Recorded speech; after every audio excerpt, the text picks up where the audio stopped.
There you go. Hey, it did. It changed. It took a while. It's just behind. There you go. Hey, it changed. It took a while. Yeah, it's just like 5 seconds behind. Yeah.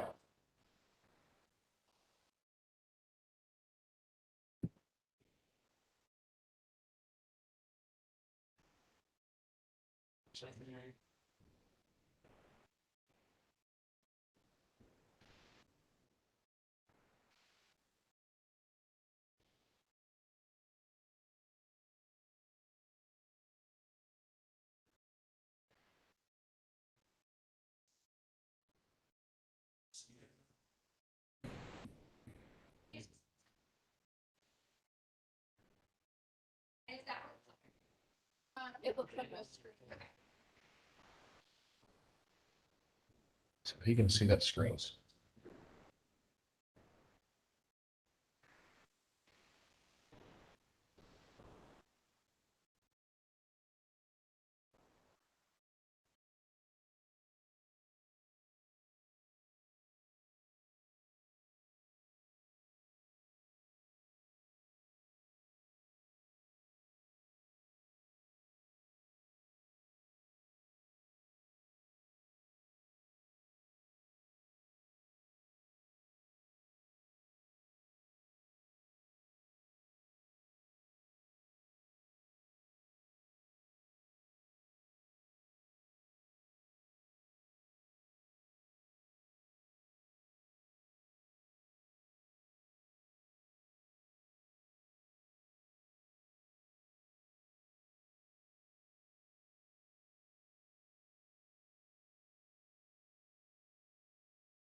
Hit that little button.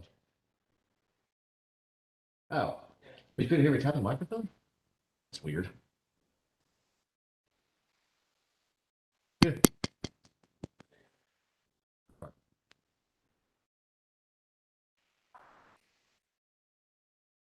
I know that, and that's what we're running into. Because the microphones were facing the wrong way.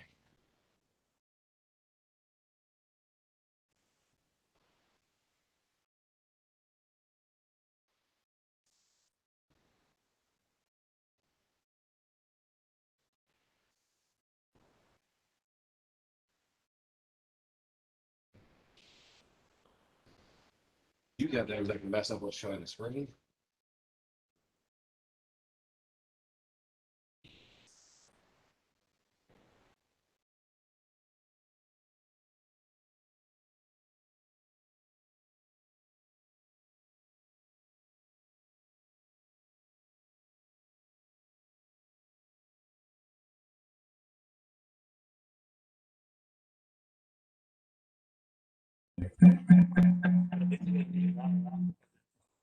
Child judgment.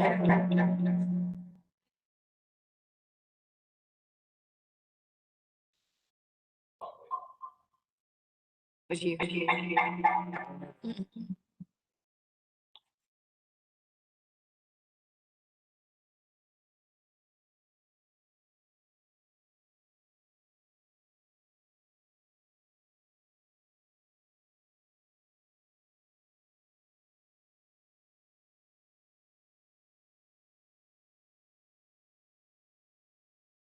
I'm muted.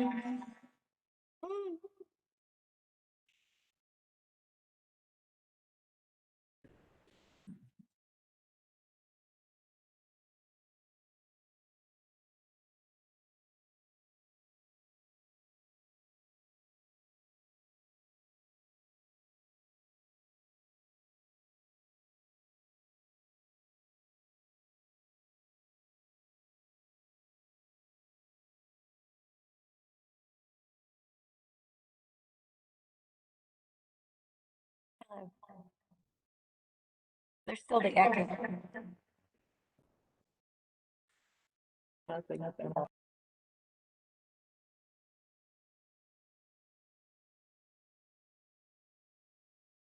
Hello. Hello. Hello. You can hear it out there.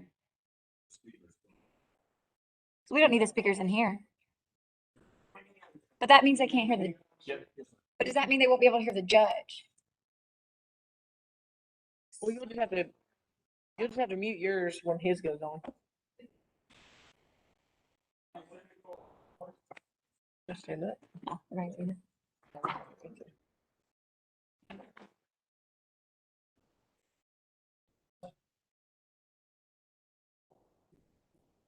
Just mute it until somebody goes up there. Okay. Not sure what to say. Huh? I'm not sure what to say. Well, just apologize. You keep on apologizing to me. I'm sorry, Judge. I'm sorry. I'm not apologizing for responding. Okay, bring in the next 12. I was saying act like her and just keep apologizing. I'm sure she would have made an excellent jury. Now, somebody has moved this to the front. Yes. Is there a reason for that? The defendant was watching, couldn't he? Who? The victim's family was watching. Well, I don't mind it. I just have to reach up farther. To mute it? I think, well, okay. She's muting the women. Yeah. This is supposed to be something else.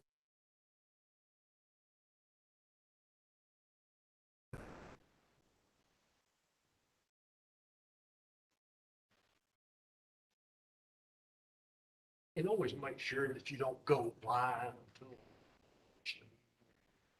So we won't catch me.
Everybody may be seated. I'm going to allow the state to call its case. Untitled.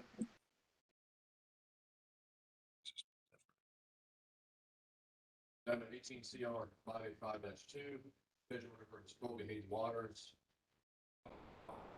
2 counts of felony murder, 2 counts of aggravated assault, and 1 count of concealing death of another. Stay ready to proceed. Stage ready. Is the defense ready to proceed? Okay, ladies and gentlemen, I'm going to give you 2 oaths. I want you to raise your right hands. You may swear or affirm to these oaths. For the first oath, raise your right hand.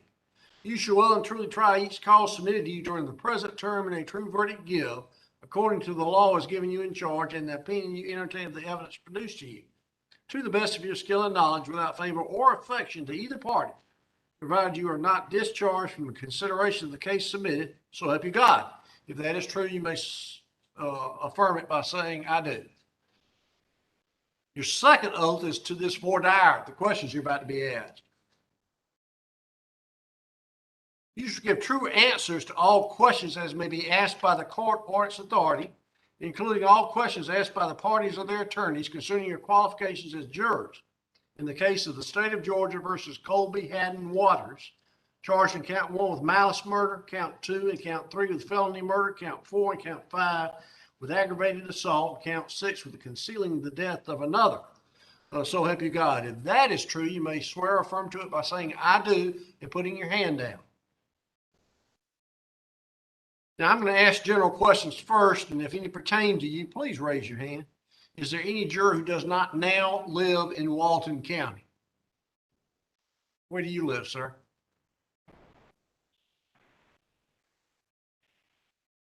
Where do you presently live?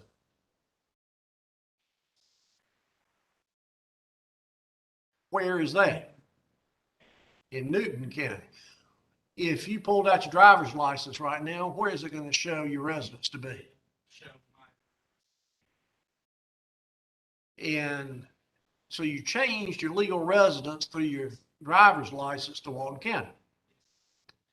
Voting. Did you change your voting district? Here in Walton County. Okay. Now I'm going to ask the attorneys again. He's claiming Walton County as his legal residence by changing his voting district to be able to vote here. Have you actually voted in Walton County? Okay. Listen to me for a second. In order you vote in Walton County, you have to be a Walton County resident. So you considered yourself a Walton County resident. It's not that you're saying, okay.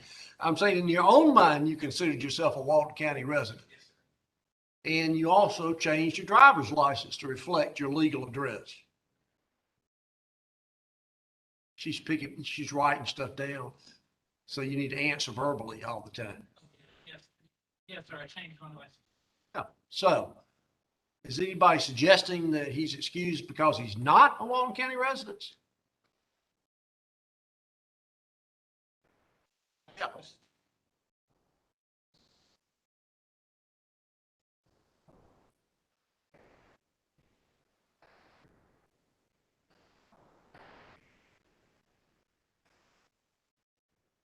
Okay. Do you have a post office box here or something? Okay. Okay. Is there anybody who has served on the grand jury of this county within the last 6 months? Is there anybody who has served on a trial jury panel like you're doing right now within the last 6 months?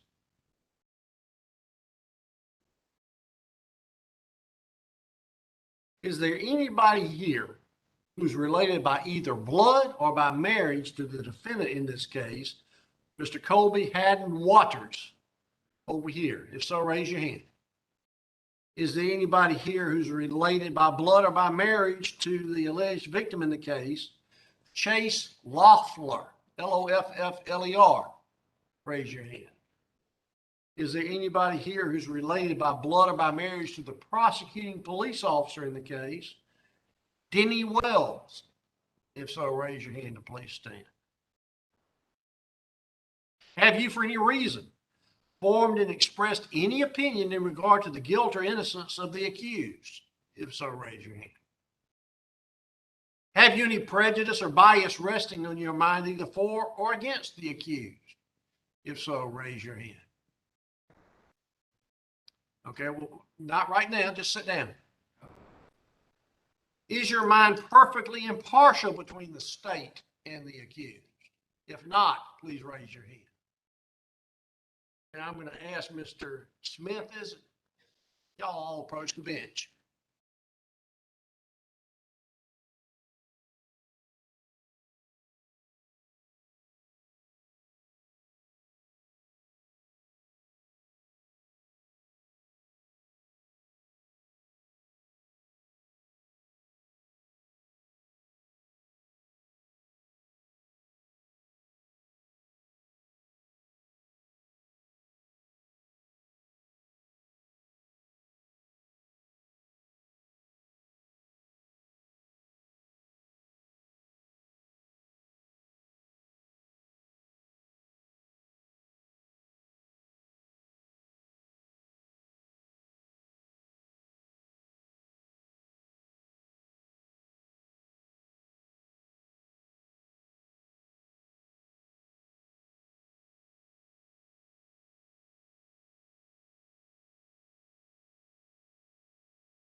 Hey, everybody. My name is Randy McGinley. I'm the district attorney here in. So what? Second. Anybody know how to do the feedback?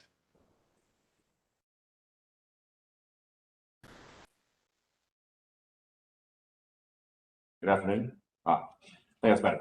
Good afternoon. I'm Randy McGinley. I'm the district attorney here in what's called the Alcovy Judicial Circuit. Covers Walton County and Newton County. And with me for this trial and trying the case along with me is Assistant Attorney Lacey Majors, sitting at the table with me, as well as GBI Special Agent Ashley Isaacson, also sitting at the table with me.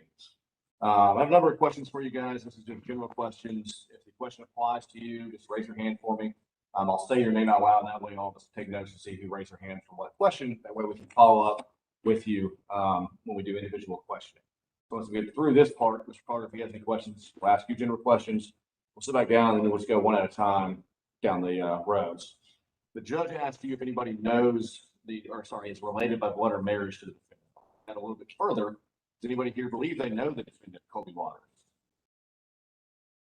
Does anybody believe they know Mr. Waters' attorney, Mr. Anthony Carter, who's in a gray suit here standing up? Anybody know his investigator, Casey Hall? Or does anybody believe they know anybody that works for the Walton County or Newton County Public Defender's Office? Response to any of those?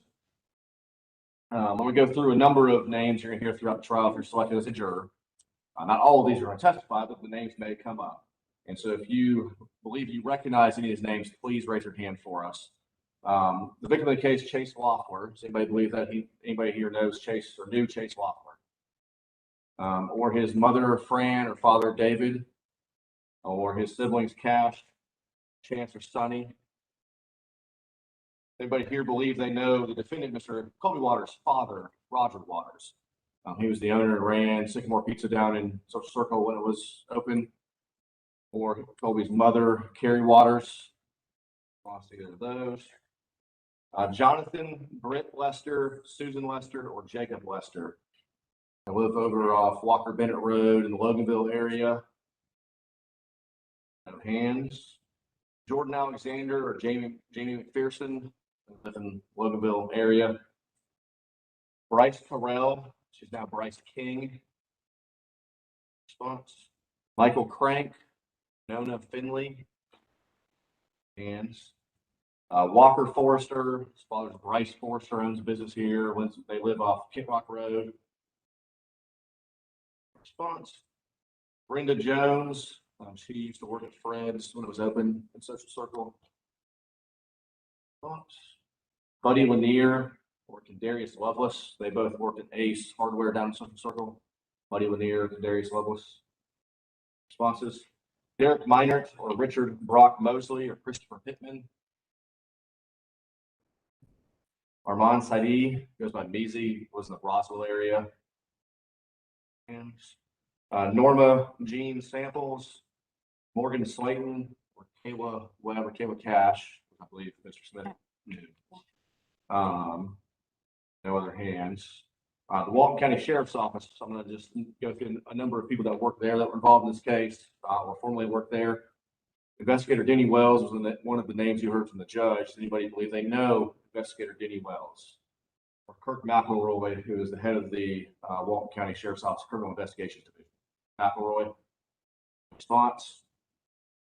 Chris Curvin, Matt Frazier, or Matthew Hensley, Sheriff's Office. Responses. Mason Henson, Drew Hudson, or Bo Huff, Sheriff's Office. Response. Damian Mercer and Corey Ward used to work there. Responses. Mike Turpin or Aaron goes by Rock Pedeswa. Responses. And the three individuals that worked at the Sheriff's Office in their evidence section: Jessica Scoggins, Mike Sellers, or Mike Stamey. Response to that. I already introduced GBI Special Agent Ashley Isaacson. Does anyone believe they know Special Agent Isaacson? Responses. Another special agent with the GBI is Katie Walker, used to be Katie Herzog, or Britt Peacock, or Jeremy Howell with GBI. Responses to any of those. Brian Brown, I think most people know him as BB. He used to work for the Monroe Police Department, Barrow County Sheriff's Office, worked with the DEA a lot. Brian Brown or BB. Response. FBI agent Trip Godby or DEA agent Chris Casey. South there. Hands. I'm saying no hands because the board report's taking this down. Not just randomly. Does anyone, I'll just make this a little bit simpler, of these next two agencies, just ask if you know anybody that works for either of these agencies. The Jefferson County Sheriff's Office or the Buncombe County, North Carolina, which is Asheville, North Carolina, law enforcement. Any of those locations, anybody in law enforcement. Responses to those. And lastly, as far as people involved, does anybody believe they know anybody that works at the GBI Crime Lab out of Atlanta? GBI Crime Lab, medical examiners, forensic biologists, things like that. Responses. Does anyone here, moving on from just the names, does anyone here believe that no one would be reluctant to come into court to testify? That everyone would be looking forward and happy to be here. Does anyone here believe that? Response. I'm going to explain what this means.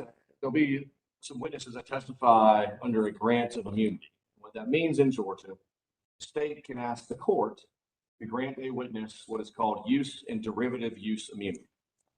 All that means is that the witness, when they testify, nothing they say on the stand can be used against them, and nothing that is solely derived from their testimony can be used against them.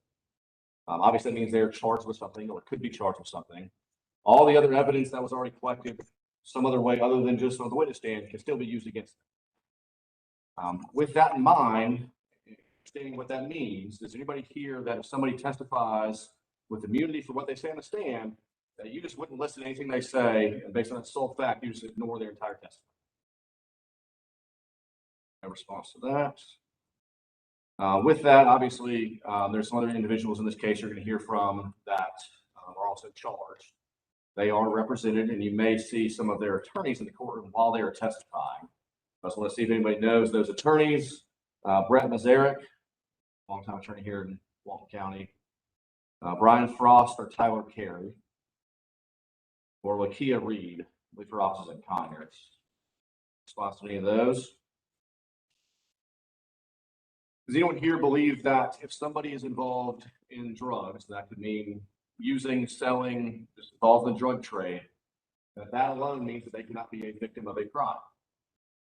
Everyone here believes that if somebody's involved in the drug trade, that you just would not consider them a victim of any crime. Response. The next couple of questions I'm going to ask involve either you or somebody close to you.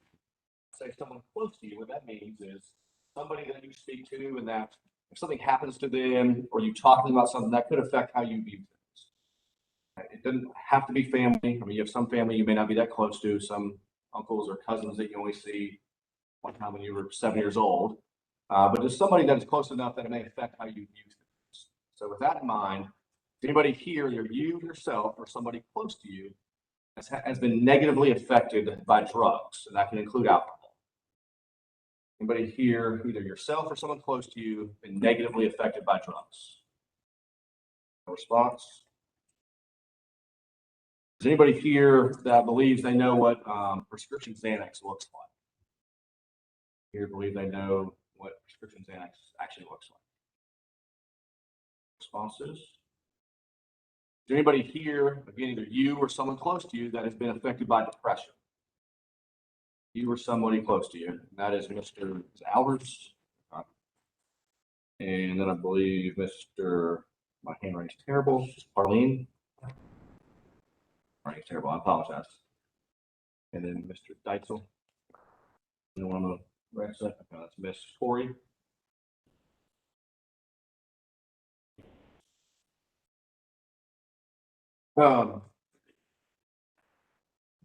If anybody believes they may, other than just what you've heard me, or actually based on what you've heard from me in court, anybody here believes that they may know something about this case? Happened in 2018, social circle area. There's also something that happened over off Walker Bennett Road in Loneville area. So with that, just not getting into details, with that limited information, does anybody here believe they know anything about the case, heard anything, read anything about this case? No responses. Is there anybody here that either you or somebody close to you has been a victim of a violent crime? I'll kind of let you guys define what you think a violent crime is. Either you yourself or somebody close to you has been a victim of a violent crime.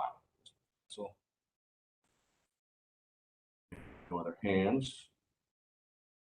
Anybody here, either yourself or someone close to you, believe you've been falsely, or they, your friend, has been falsely accused of a crime? It doesn't just mean by law enforcement. That could be by a coworker, by DFACS, by your local HOA, anybody. Right, so does anybody here believe that they have, either you yourself or someone you are close to, having a particularly bad experience with law enforcement?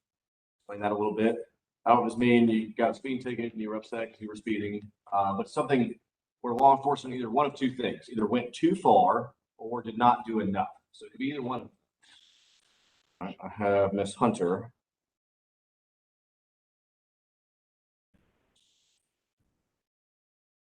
If you were selected as a juror, you were asked to make a legal judgment, not a moral judgment. A legal judgment is essentially, did the person do what they're accused of doing? A moral judgment is more along the lines of whether or not somebody is a good person or a bad person. That's not why we're here, and no one will ask you to make such a judgment. Solely, did the person do what they're accused of doing, which is a legal judgment. With that in mind, is there anybody here who feels they cannot sit in legal judgment of another person and just make that factual determination about whether or not they did what they're accused of doing? No hands on that one. That's all the questions I have at this point. Mr. Carter may have some for you guys. Thank you.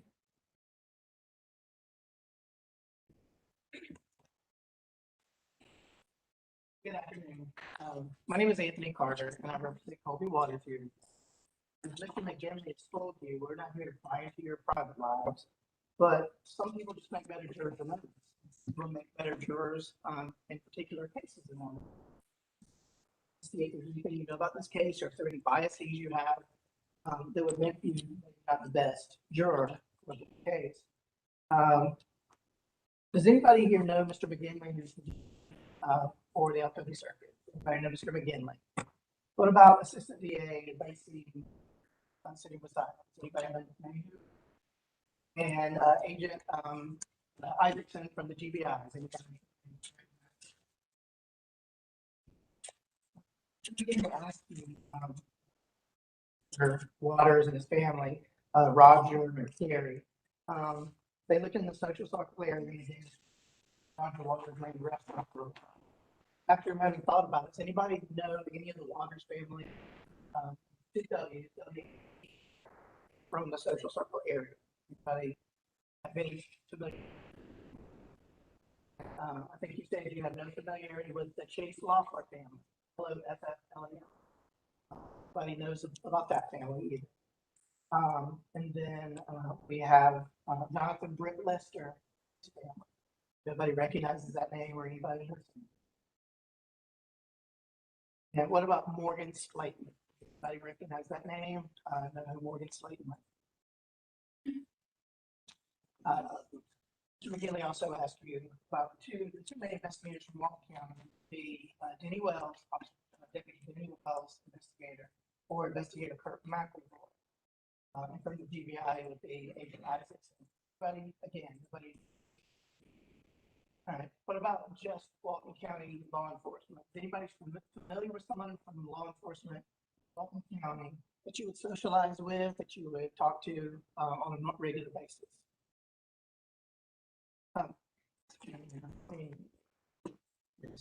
Olin? Huh? Who do you know?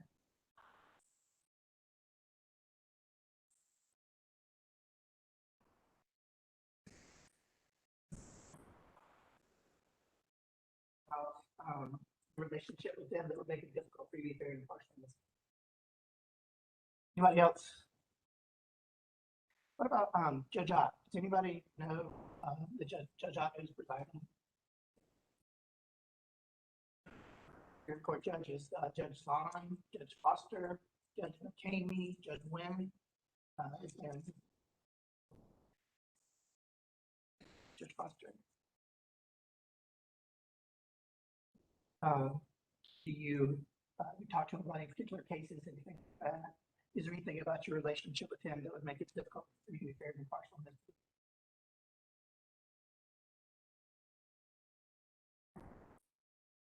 Does anybody here have law enforcement training? And I assume nobody here is post-certified with arrest power. How many people here have had some kind of legal training? Specifically, I would say criminal justice, criminal law, judicial process. Anybody has any specific training? And what about medical training? Anybody had medical training at all?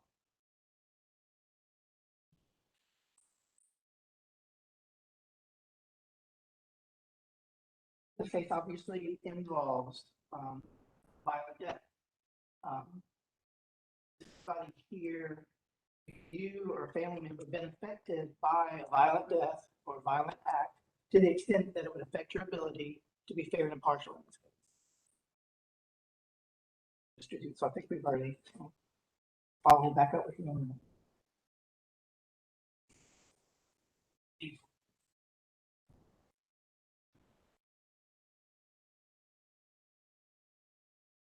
Okay, there are going to be, there's going to be testimony and photographs that are pretty graphic in nature. The state has to prove that there were injuries and that there was a death.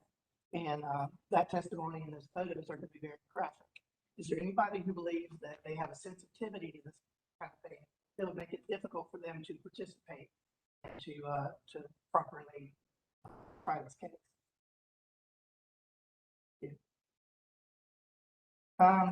My last question is kind of a catch-all, but based on anything you've seen or anything in your history, is there anybody who just does not believe that they can listen to the evidence in this case, listen to the instructions from the court, and render a verdict that's fair to both the state and to the defense? Anybody that for any reason just does not believe that they could do that? All right, thank you. That's fine. The individual label we call it.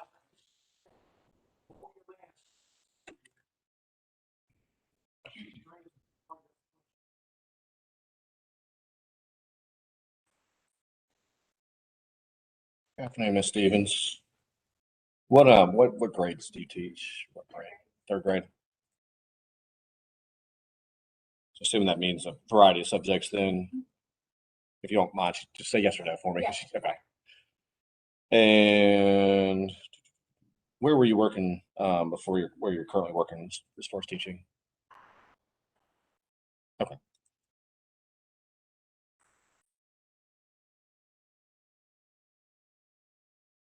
I think that's all the questions I have for you, Ms. Stevens. Thank you, ma'am.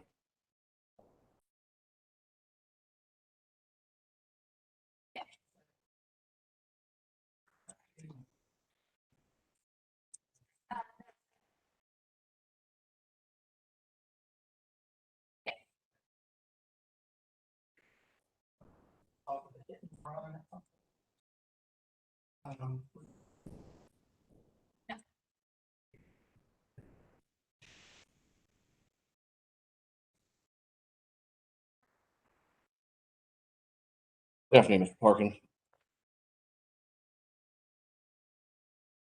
And you said in-home sales as far as, I mean, going to people's houses to sell the stair lifts. I'm assuming that's what the company does. Okay. And I think the only crimes you mentioned that you were a victim of was some auto theft back 40, yeah, some time ago. Okay. Nothing that lingers from that would make it hard to be fair and impartial in this case. No. Okay. And before working for Acorn stair lifts, where were you working before that? I self-employed building. Did you have anybody that was working for you as an employee, or was it all subcontractors?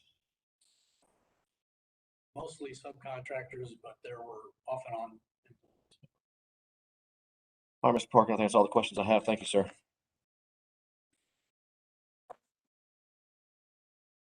Good afternoon, Mr. Moon. And you are self-employed in construction, correct? What sort of construction?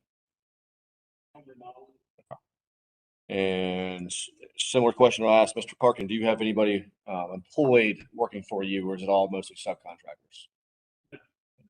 So no employees? No employees. All right. And so your spouse works for Piedmont Hospital as a nurse. So she ever worked in the ER or trauma or anything like that? In her early years.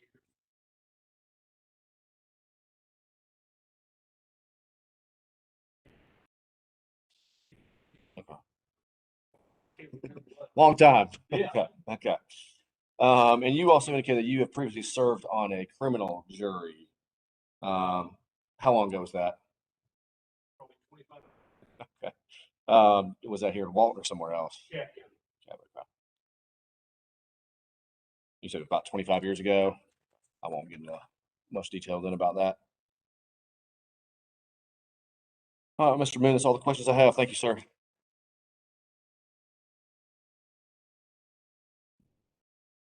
Good afternoon, Mr. Langley. And you are a service tech. Okay.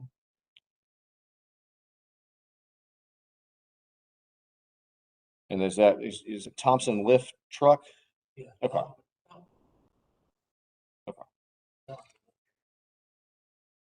And so are you working here locally, or do you have to travel some?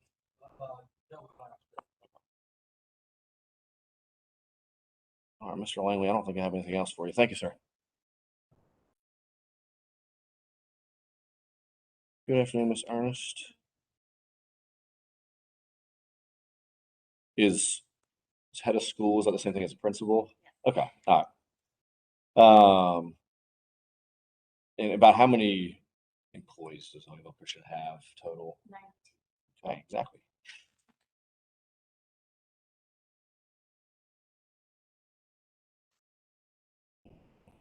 I don't think I have any other questions for you, Ms. Ernest. Thank you, ma'am.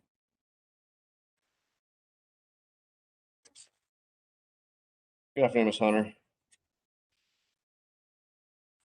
You indicated you had a previous bad experience. Was that you or somebody close to you had a bad experience?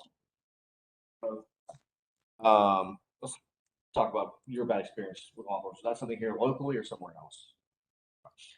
Do you remember which agency was involved? Was any of the names I kind of went through, was it any of those? About how long ago was that? And then you said someone close to you. Is that just one person or?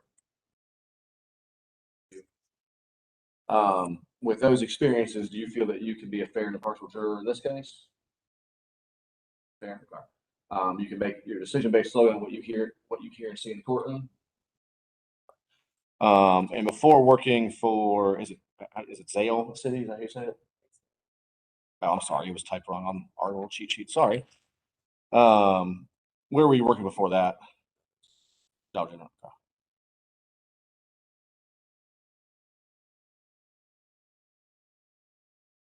And you indicated you'd been a victim of, you put it as road rage previously. Or was law enforcement involved at all in that?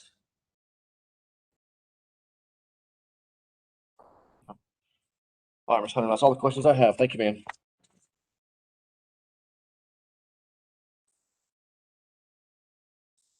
Good afternoon, Ms. Bowen. And what grade do you teach?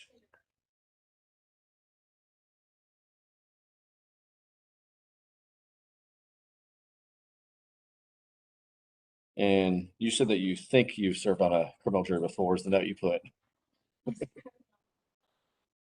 Okay.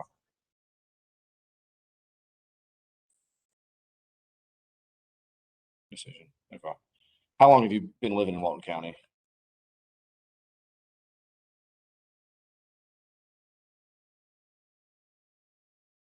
And as a teacher, you said you interact sometimes with SROs, right? Okay. Okay, Ms. Bowman, I don't think I have any other questions for you. Thank you, ma'am.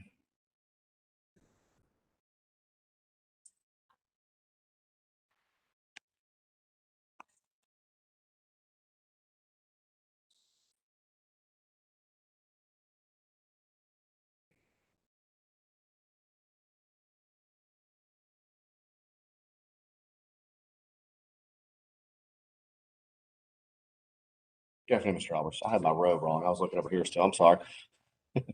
All right, so you do sales for Lazy Boy, is that correct? Okay. And that's to, are you selling to stores? And as a sales manager, does that mean you directly supervise other individuals? Yeah, so I'm directly involved in day-to-day sales.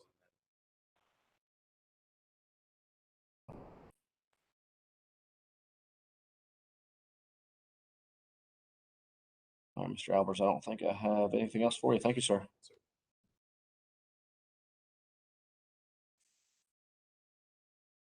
Good afternoon, Ms. Corey.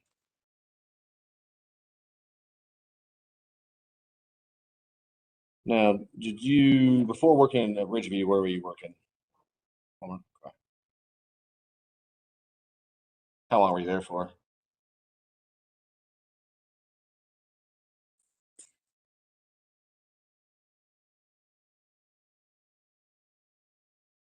And you lived in Walton County, you wrote most of my life.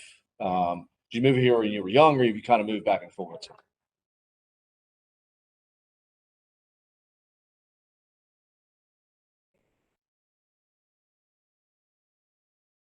Ms. Corey, I don't think I have any other questions for you.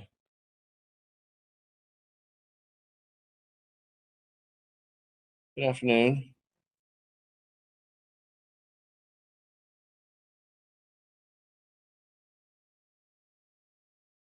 As you have quality leader written down as your, I guess, role with SRG.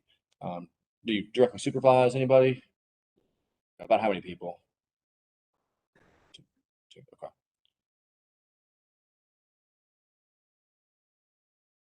So you've worked for them for 24 years?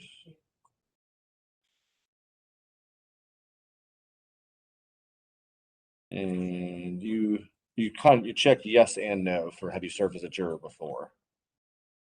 Okay. Do you remember, was that here in Walton County? And do you remember if it was criminal or civil? Oh. Do you remember if, without telling me what the result was, did you and the other jurors deliberate and reach a verdict? That's okay. That's okay. All right, ma'am, I don't think I have any other questions for you. Thank you, ma'am.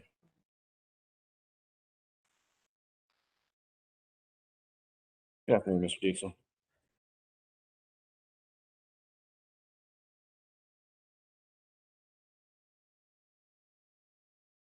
Now, I think you indicated that I'd asked if you or someone close to you had been the victim of a violent crime, and then Mr. Carter kind of expanded and said someone close to you involved death. Is that something you feel comfortable talking about, or would you?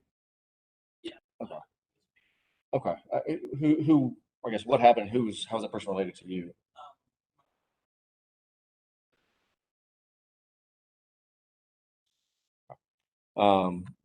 Were you alive then, or was that before you were born?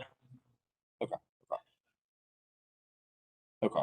And is that something that has been discussed from the family with you as you've been growing up? Yes.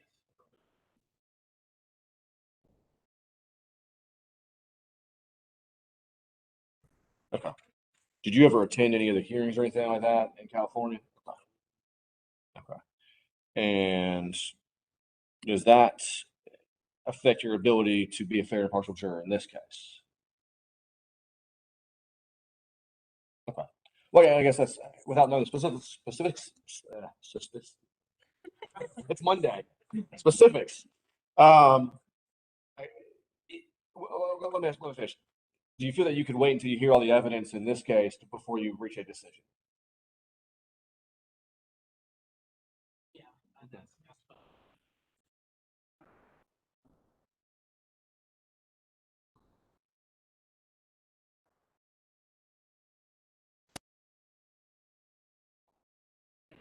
Charges against jury trial, murder beyond.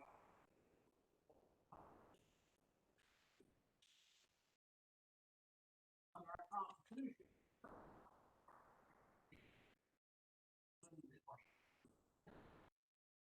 Little site makes that give an opportunity.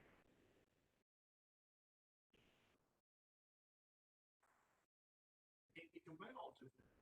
You know, if they don't.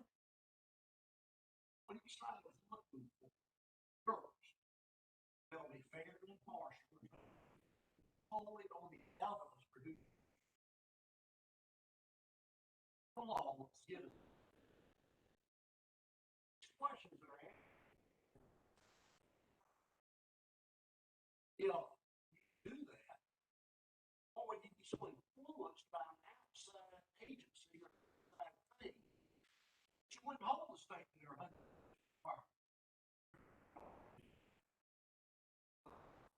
So they don't have to do that because of the nature of the crime. I just don't like that crime. I don't care what. Or I don't believe in the law in this area. Not guilty. Regardless of what. Basing it on the facts. Yeah. Sure can have a legal side of the escape such a death still. Don't always say requirement of the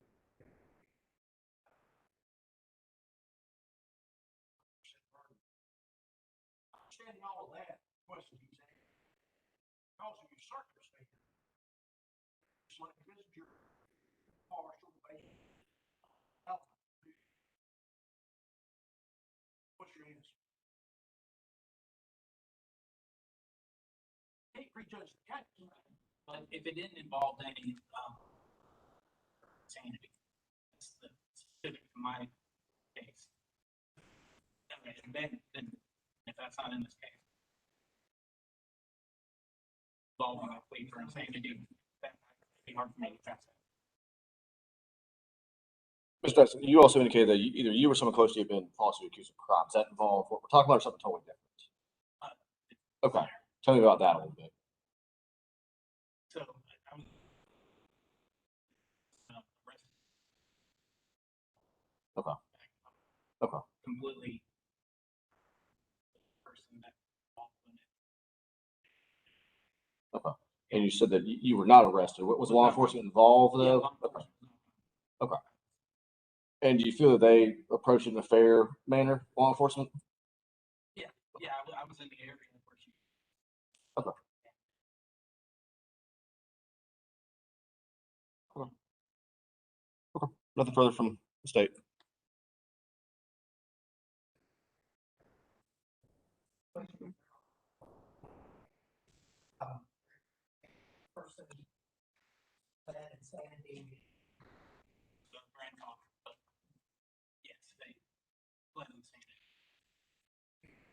go of insanity plea. But if this case doesn't involve that, you can say the person.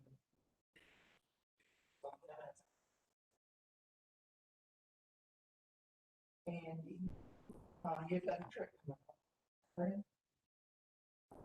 And you have tickets, I assume. That's a difficult thing.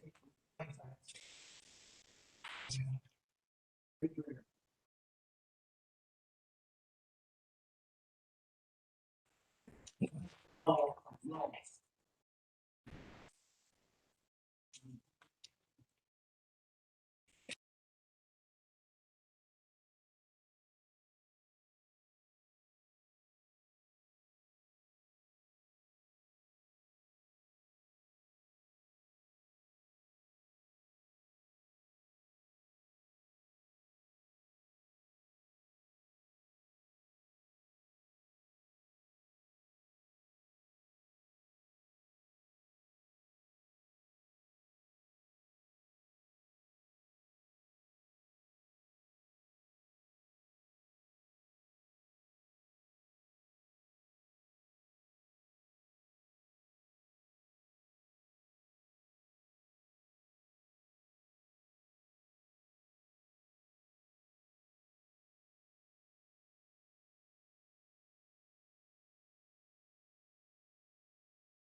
2018 CR 585-2, State of Georgia versus Colby Hayden Waters.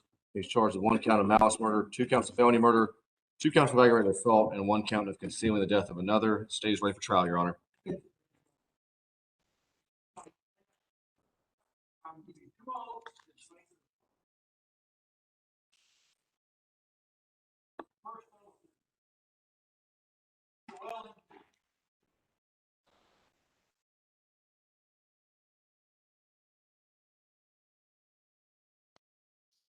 Give true answers to all questions as may be asked by the court its authority, including all questions asked by the parties or their attorneys concerning your qualifications as jurors in the case of the State versus Colby Hayden Waters, charged in count 1 with malice murder, count 2 with felony murder, and 3 felony murder, count 4 and 5 aggravated assault, and count 6 concealing the death of another. So have you got it? If that is true, say, I do. The other oath is this. You shall well and truly try each cause submitted to you during the present term, and a true verdict give according to the law as given you in charge, and the opinion you entertain of the evidence produced to you, to the best of your skill and knowledge, without favor or affection to either party, provided you are not discharged from the consideration of the case submitted, so help you God. If that is true, you may swear or affirm to it by saying, I do, and lowering your hand. Now, I'm going to ask general questions first. Is there any one of you 5 does not now live in Walton County? Have any of you served on the grand jury within the last 6 months? Or have served on a panel like you're doing right now within the last 6 months? Is there anybody here related by blood or by marriage to the defendant, Colby Hayden Waters? If you're related by blood or by marriage, please raise your hand. Maybe see. Is anybody here related by blood or by marriage to the alleged victim in the case, Chase Loeffler, Loffler? If so, raise your hand. Is there anybody here related by blood or by marriage to the prosecuting police officer, Denny Wells? If so, please raise your hand. Have you for any reason formed and expressed any opinion in regard to the guilt or innocence of the accused? Please raise your hand. Have you any prejudice or bias resting on your mind either for or against the accused? If so, please raise your hand. Is your mind perfectly impartial between the state and the accused? If not, please raise your hand. Gentlemen, the jurors appear to be generally qualified. I'm going to allow you to ask your general questions, starting first with the state by law. And if you have no questions, please let us know. Madam Clerk, call the first name. Well, you still need to call the first name. No, you ask the general questions first. My name is Brandon Gilly. I'm the district attorney here in what is called the Alcovy Judicial Circuit, which is involved in Newton County. Trying this case with me is Assistant District Attorney Lacey Major, sitting on the table here with me. And also the table is GBI Special Agent Ashley Isaacson. Portion of this part of the jury selection is, or the part of the case jury selection is just to make sure that we have a fair and impartial jury. We're not trying to unnecessarily pry into your private lives. If for some reason there's some question that you don't feel comfortable answering fully, just let us know and we'll try to accommodate a more private setting for you. The judge asked you if anybody was related by blood or marriage to the defendant, Colby Waters. So I'm going to take that a little bit further. Does anybody here believe that they know the defendant, Colby Waters? Anybody here believe they know Mr. Waters' attorney, Mr. Anthony Carter, or his investigator, Casey Hall?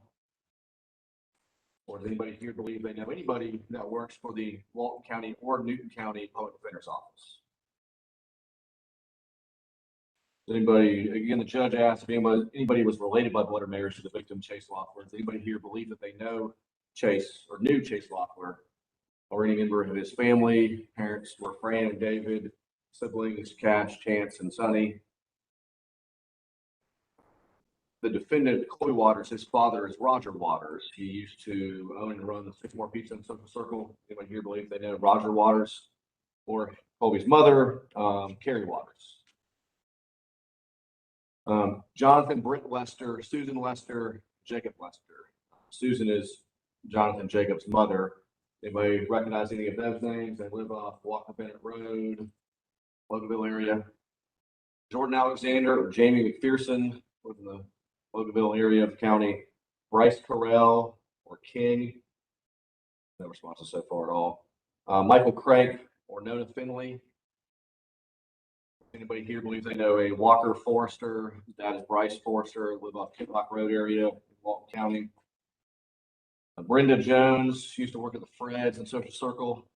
Brenda Jones. What about Buddy Lanier or Darius Lovelace? Worked at the Ace Hardware and Social Circle. Derek Minor or Richard Brock Mosley. Christopher Pittman. Anybody believe they know any of those names? No hands. Armand Saidi, he goes by Measy, was in Roswell. And Norma Jean Samples, working in Slayton. Kayla, it was Kayla Webb, now Kayla Loeffler is married to Chase's brother. Hands. The next group of people I'm going to go through all work at the Walton County Sheriff's Office.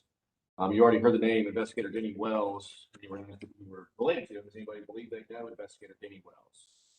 Or Kirk McElroy, who's the head of the Criminal Investigations Division of the Sheriff's Office. Kirk McElroy. All right, no responses. Chris Turbin, Matt Frazier, or Matt Hensley all work for the Sheriff's Office.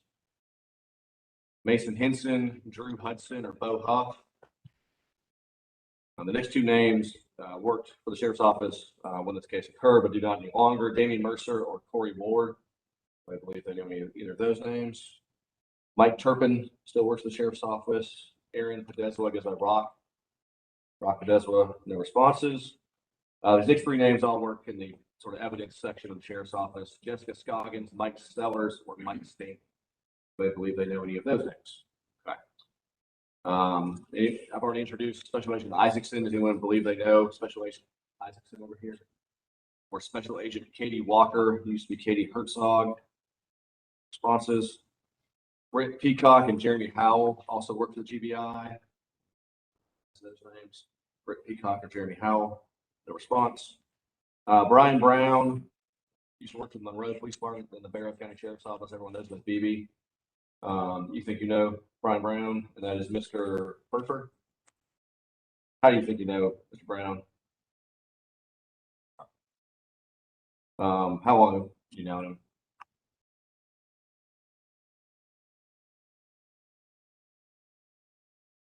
And do you feel that, I guess you said you used to be your neighbor. When was the last time you think you saw him or spoke to him?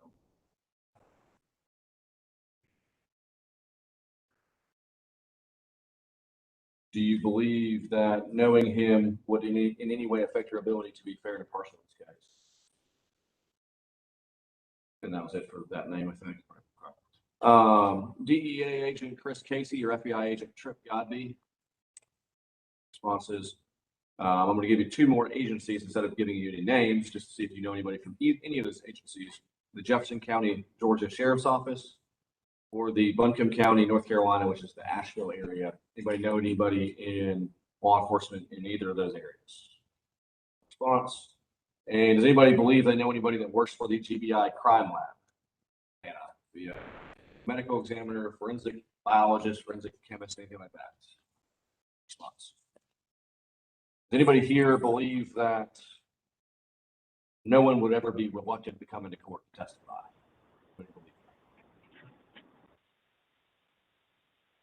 I'm going to explain something called use and derivative use immunity. Legally, what that means is in Georgia, the state, meaning prosecution, can ask the court to grant a witness use and derivative use immunity. That means kind of two parts of that. There's use immunity, which means anything that that person says on the stand cannot be used against them. It also means that anything derived from solely from what they say on the stand can also not be used against them if they are also charged or possibly facing charges. All other evidence that was already gathered or other evidence that is gathered separate from their testimony can still be used against that person. What that means is the person cannot come in here and plead the fifth because nothing they say on the stand can be used against them. So with that in mind, if you are made aware that a witness would testify under a use and derivative use immunity order, would any of you just refuse to consider any of that testimony without even listening? Say, no, he has some immunity agreements that what he says can't be used, so we're just going to not even listen to what he has to say at all. Anybody feel that way? No responses. With that, I think it kind of makes it obvious there'll be some witnesses that will be testifying that are charged in this case, and some that are They're also represented by attorneys as well with their charges, and those attorneys may be present in court while they testify. So I'm just going to ask if anybody knows any of those attorneys that you may see here in the courtroom for that purpose. Brett Mazarek, Brian Frost, or Tyler Carey, or Lakia Reed. Know any of those names? Hands. Does anyone here believe that somebody that is involved in drug trade, using or selling, distributing drugs, cannot be a victim of a crime based on the fact they're involved in drug trade? Anybody here believe that? No response. Does anybody here either say that? Does anybody here believe that somebody that's involved in drug trade, the fact they're involved in drug trade means they cannot be a victim of a crime? You said you don't believe that? Okay. Okay. I mean, you would, if someone was involved in drug trade, you wouldn't say, whatever, he got what he deserved. Okay. Does anybody here believe that you can, well, ask this. A couple questions I'm going to ask involve either you or someone close to you. Someone close to you means somebody that you speak to or know well enough that if something happens to them, it could affect how you look at things in life. So with that in mind, is there anybody here, either you or someone close to you, has been negatively impacted by drugs, and that could include alcohol? Right. That is Mrs. Hensley, correct? Right. We'll follow up when we get to individual questions. On my hand. Does anybody here believe that they know what prescription Xanax looks like? Believe that they know what it actually looks like? Response. Does anybody here, either themselves or someone close to them, that has been affected by depression in their life?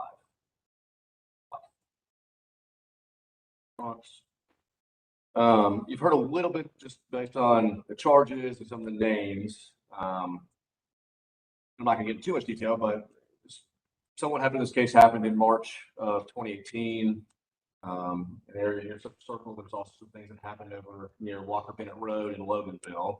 Does anybody here with a little bit of that knowledge believe may know something about this case, or have read something about this case, or been told something about this case at all? No hands on that. Does anybody here, either you or someone close to you, been a victim of a violent crime? I'll let you kind of define what violent crime means. Ms. Hensley. All right. Does anybody here believe either you or someone close to you has been falsely accused of a crime? That could be either by police, by DFACS, by someone in your neighborhood HOA or a neighbor. Anybody here believe that you or someone close to you have been falsely accused of a crime? No responses. Anybody here believe that you or someone close to you has had a particularly bad experience with law enforcement? Not just you were pulled over and caught speeding and you had to pay a ticket, but something where either law enforcement didn't do enough or they went too far, whatever they did. So with that in mind, anybody here believe they had a bad experience with law enforcement? Hands. And lastly, if you were selected as a juror, you will be asked to make what is called a legal judgment, not a moral judgment. A legal judgment is simply, did somebody do what they are accused of doing? Moral judgment is different. That is whether or not somebody is a good person or a bad person. No one will ask you to do that. That's not what jury service is about. It is simply a factual determination. Did someone do what they're accused of doing? So with that in mind, is anybody here that believes they cannot sit in legal judgment of another person and make a factual determination for whatever reason? You don't think you can sit and listen to the facts and make a decision based on what you hear and see in the courtroom? Mr. Roger, let's wait until we get to individual questions. I'll follow up some more on that, okay? That's all the questions I have. Part of have some questions for you.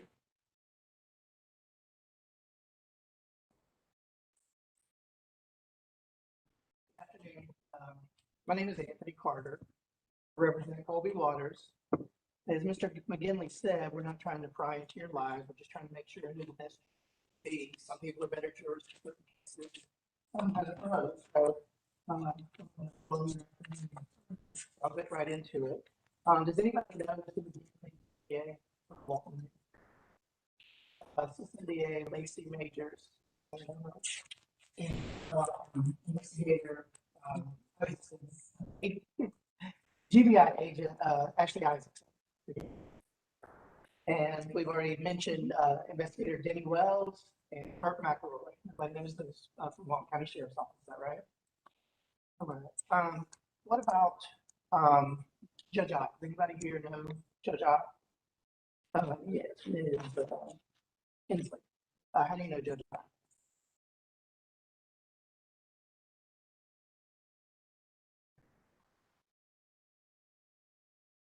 Is there any particular, is there anything about that relationship with Judge Ott that would make it difficult for you to be fair and impartial? All right. Anybody else? All right. Does anybody here have law enforcement experience? Anybody post-certified with arrest powers in Georgia? What about legal training? Anybody, five of you have legal training? What about medical training?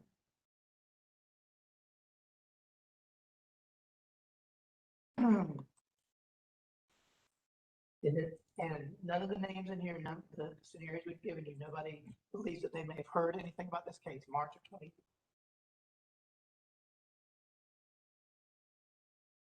Does anybody here have a particular sensitivity to graphic testimony, graphic photos that would make it difficult for you to hear this case? Obviously, the state is going to have to prove that a murder occurred. Does anybody feel that they are too sensitive to those types of issues and would not be able to listen to that? My final question, have you seen today, heard today, or anything that you bring with you in your prior experience that would make it difficult for you or make you unable to listen to the evidence, listen to the instructions from the judge, and render a verdict that's fair to the state and fair to the defense?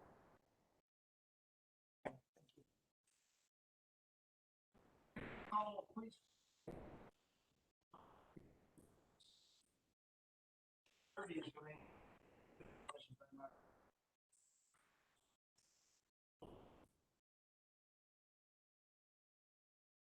Good afternoon. You had on your jerk card that you're retired. What are you retired from? Well, thank you for your service. How long were you in the Army for?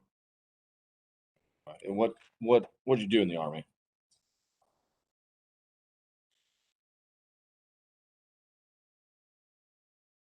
And you have your spouse is a nurse. Did she ever work in trauma or ER or anything like that you're aware of?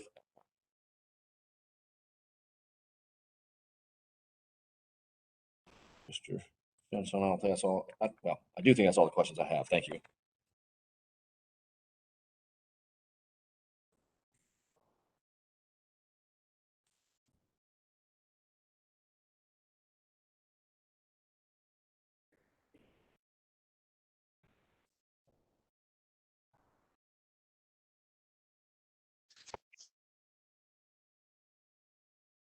Good afternoon, Ms. Hensley.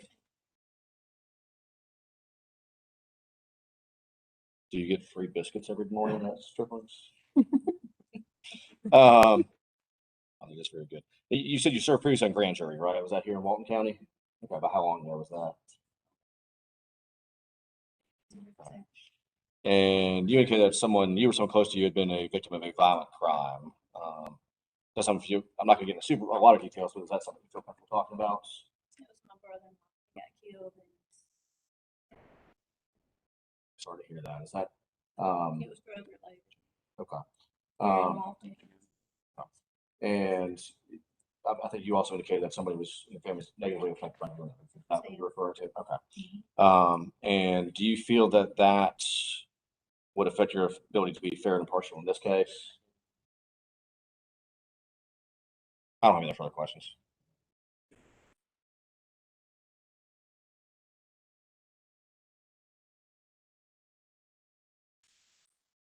Good afternoon, Mr. Burford.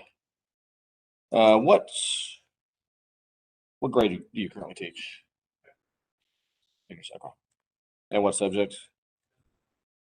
Oh, wow.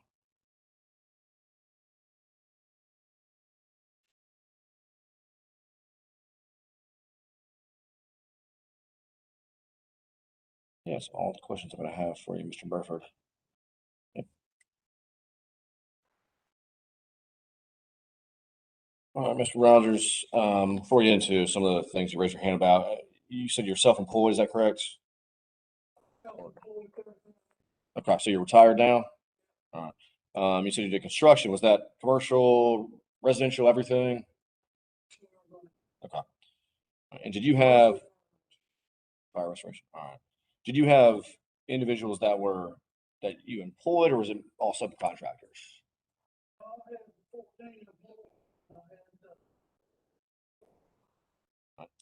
Now, Mr. Rogers, you indicated you don't think you can sit in legal judgments. Is that a general thing, or is that something specific about this case? Okay. Explain that for me.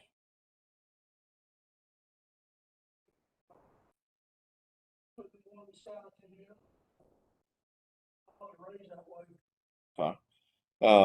And so let me explain a little bit. Is in a criminal case, the state has the burden of proof to prove the charge is beyond a reasonable doubt. I think you understand that, correct? Okay. And the court will provide whatever the law that applies to the case is. And then the evidence is whatever you hear and see on the witness stand or whatever other exhibits and things that are introduced, right? And so what we're asking people to do is take that evidence and apply the law to it and reach a fair verdict that also obviously holds the state to its burden. You saying you don't believe you can do that? You're gonna state will make a motion.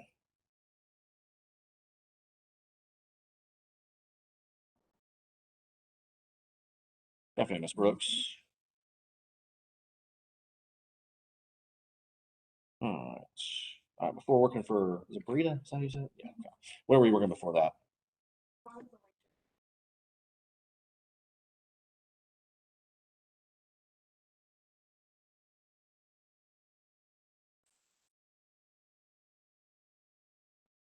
Brooks, I don't think I have anything else for you. Thank you, ma'am.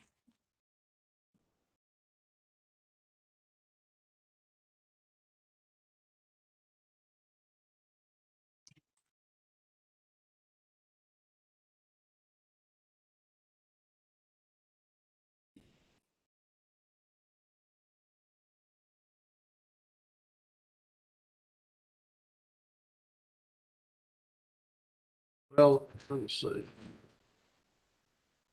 Yeah, the next two, Carithers and Self.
Everybody be seated.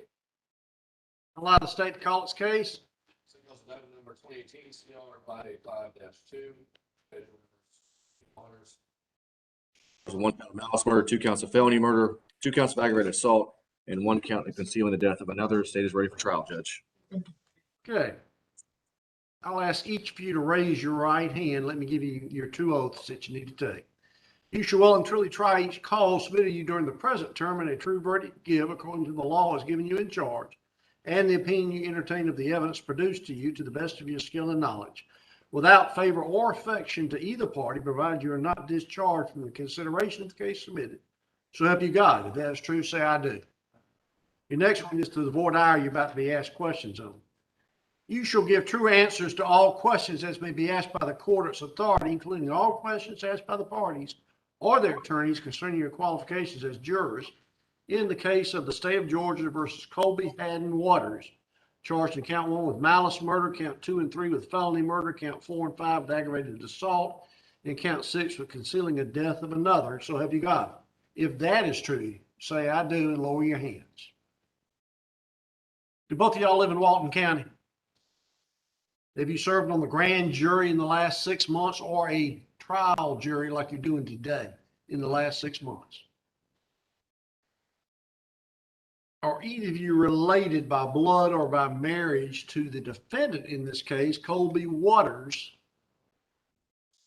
And are either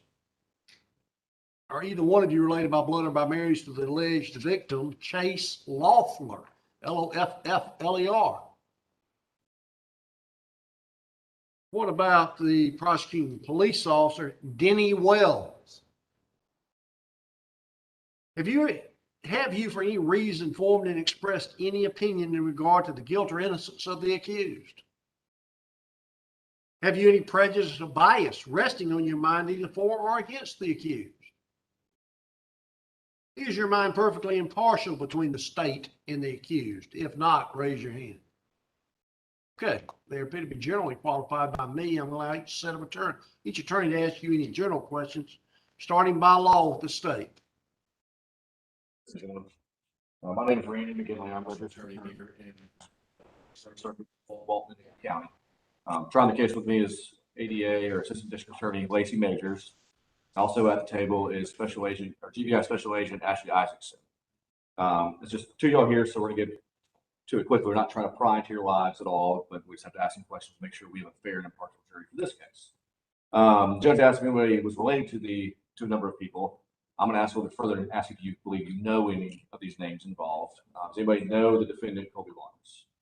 Does anybody know his attorney, Mr. Anthony Carter? Or investigator, Casey Hall? Or do either of you know anybody who works at the Walton County or Newton County Public Defender's Office?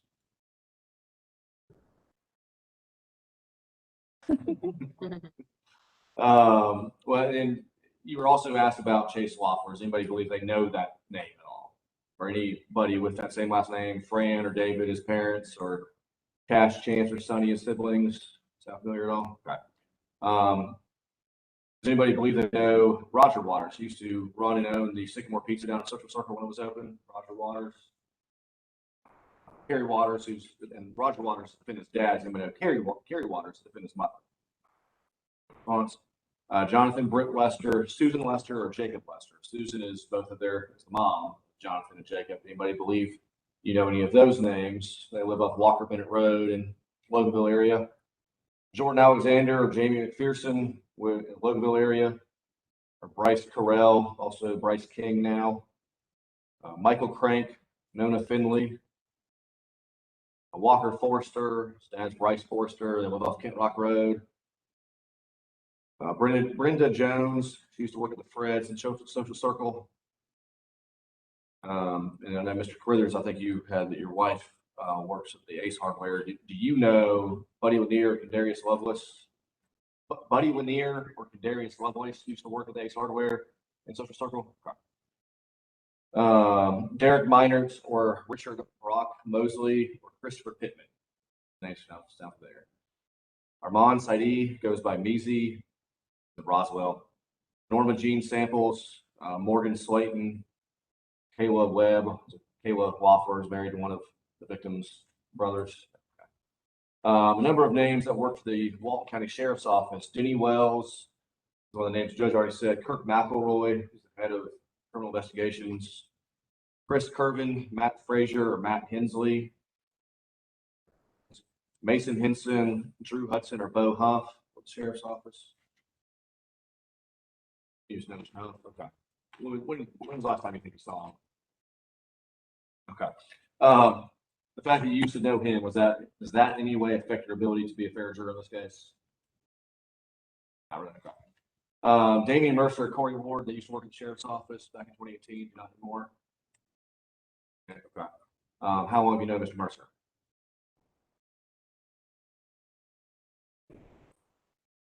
Sir? Not one person? Okay.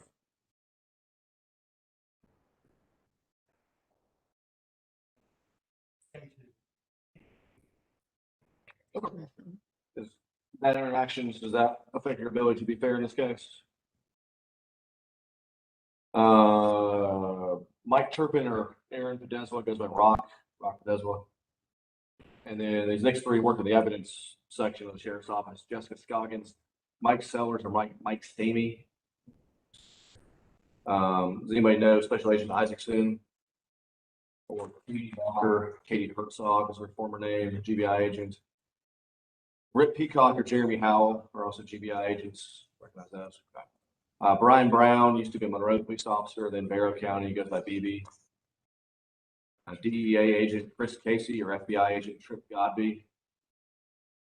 Do either of you know anybody at all that works for the Jefferson County Sheriff's Office or the Buncombe County, North Carolina, which is Asheville, North Carolina? Waiting while for something. Don't shake your heads. Do either of you know anybody at all that works at the GBI crime lab in Atlanta? Medical examiner, forensic scientist? No. There are some witnesses that you may hear are testifying under an order of use and derivative use immunity. And what does that mean? That means that the state has asked the court to grant them that immunity for their testimony, and the court has done so. And what that means is we cannot use anything they say on the stand against them. Cannot use anything solely derived from their testimony against them. If they're charged, any other evidence that's already collected or is collected some other way can still be used against that individual. So essentially, just what they say on the stand cannot be used in any way against them. With that in mind, if witnesses testify under such an agreement, would you just not consider their testimony at all and just say, well, they have immunity for what they say on the stands. I don't care what they say. It doesn't matter. I'll just tune it out and not listen to it at all. Either of you feel that way? Okay. With that in mind, obviously, that means that there's some other individuals you're going to hear from that are testifying that are charged with various crimes in relation to what happened in this case. Many or a few of them have attorneys that they're able to be present in the courtroom when their client testifies. So I just want to make sure if you know any of those attorneys: Brett Nazarick, Brian Frost, Tyler Carey, or Lakia Reed. Does anybody, just two of y'all, do either of y'all believe that if somebody is involved in the drug trade, meaning using drugs, selling drugs, distributing drugs, that solely means they cannot be a victim of any crime? Either of y'all feel that way? Do either of you, either you or someone close to you, yourself or someone that's been close to you, do you feel that they've been negatively affected by drugs in their life? Both of you? Right.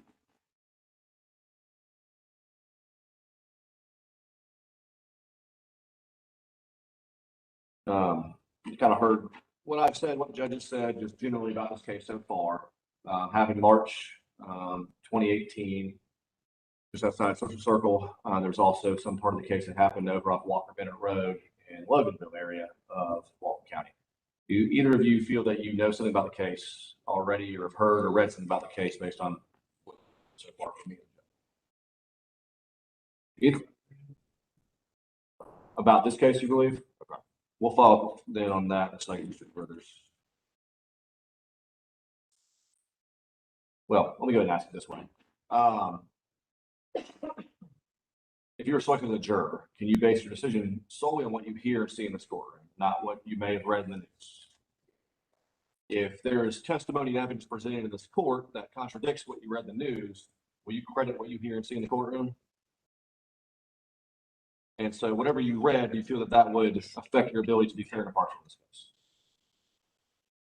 Either of you, either yourself or someone close to you, been a victim of a violent crime? Yourself, you go ahead and tell me a little bit. Like you or someone close to you? Civil matter. Was that something? Was law enforcement involved? Was the person prosecuted? Were you involved in any of that at all? Did you have to come to court at all? Did you have to testify in a trial? Do you feel that that case was handled appropriately by law enforcement? And does being a victim of that, does that affect your ability to be fair and impartial in this case? Do either of you feel that either you or someone close to you has previously been falsely accused of a crime? That could be by law enforcement, could be by defects, a neighbor, someone in your HOA or school or something like that. Do either of you feel that either you or someone close to you has had a bad experience with law enforcement? It could be where you believe the law enforcement did not do enough or they went too far in whatever they did. Okay. So both y'all, okay. Let's go ahead and just address that. Mr. Brithers first, was that you or somebody that is close to you? How long ago was that?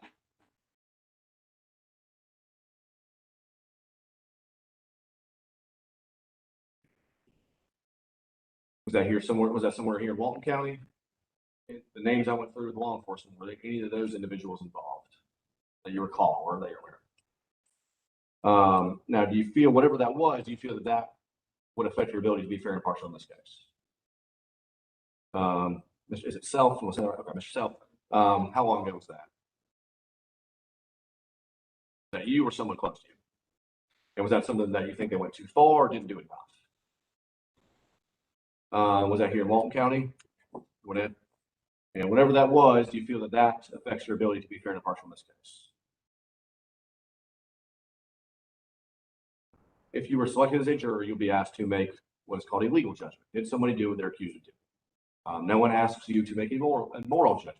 Moral judgment is simply someone who they're accused of doing.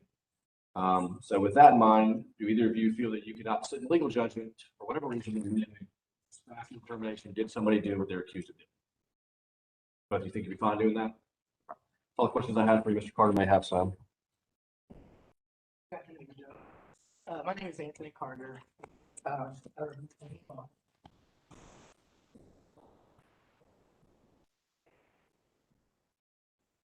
you know Mr. McNeil? Put in the paper. His majors has decided not to be a majors or agent Isaacson.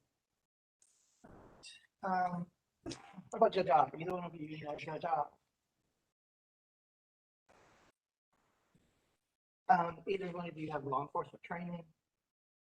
You're not post certified, obviously. What about legal or medical training? Either one of you have?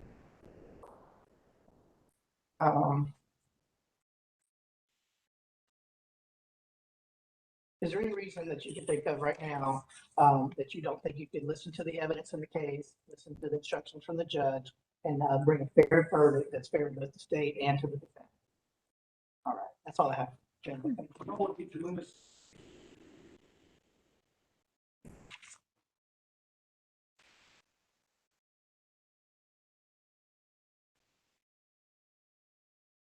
None from the state judge. I don't know what you're in for. That's, but I mean, several rounds like. Okay.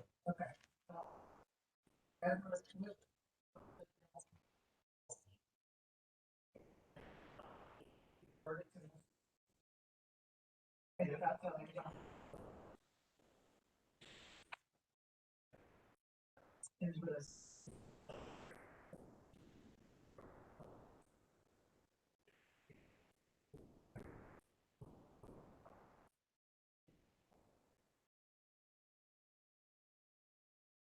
And you feel like the court says you're related to someone in law.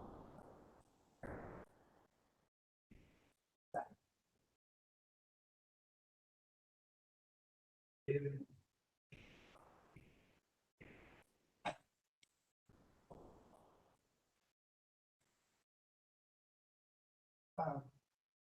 had some items stolen from your property.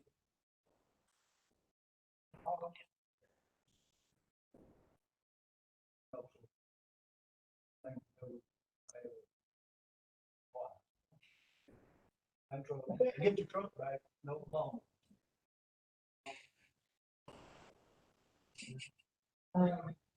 The things you read in the tribute possibly this case, Mayor, you try to keep up with what's going on. Did you form an opinion as to whether Mr. Waters or anybody else in the case? Okay, have you expressed that to anybody, you talk to anybody about it? Nothing in real detail. If the evidence in the case doesn't show what preliminary thought,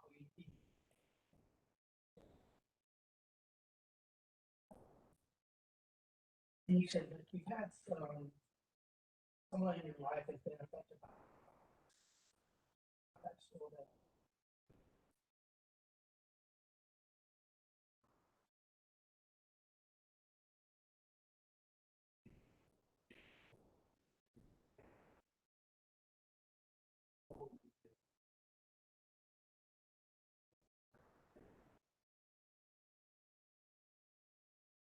Well, if this case revolves around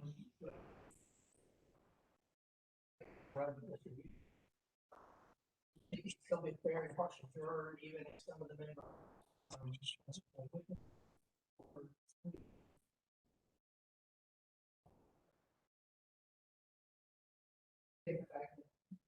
of the people are possibly I'm going to have it involved in drugs. You take that with it. Let me explain, because they never really explain on either side exactly what they're talking about.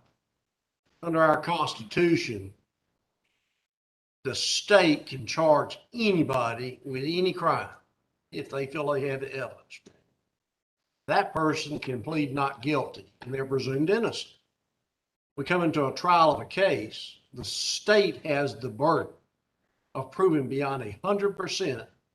Well, that's the wrong terminology. They have the burden of proving beyond a reasonable doubt that they've made their case to show that the defendant is guilty. A defendant under our Constitution is not required to do anything. They're presumed innocent, as I said. The burden is the 100% on the state. They have the complete burden of proving a defendant guilty to a juror's satisfaction beyond a reasonable doubt. Do you understand that concept?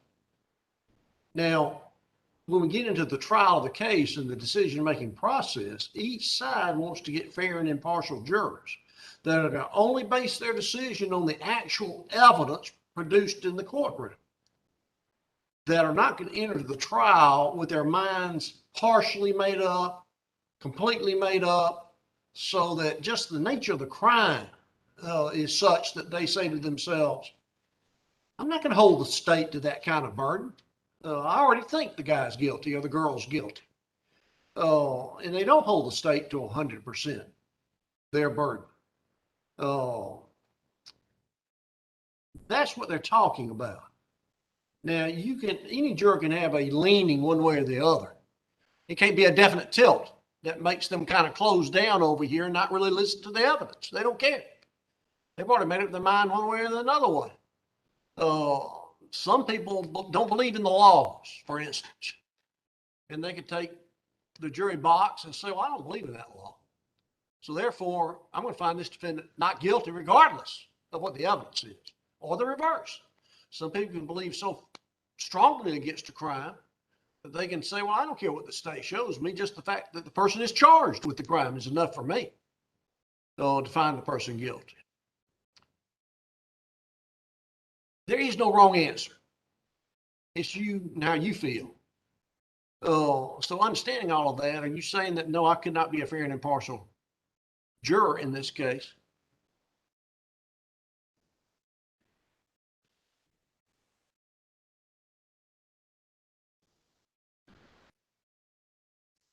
So you'd have a set opinion in your mind. It really wouldn't matter what the state showed. Just the fact that if a person was anywhere near the drugs, that'd be enough for you.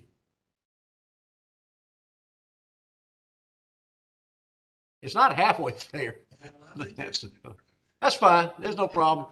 Any other questions from anybody? Okay, I'm gonna ask y'all, go back on upstairs. Yeah, for who? Him? Well, make it quick. Let's go. Make sure it's something really important.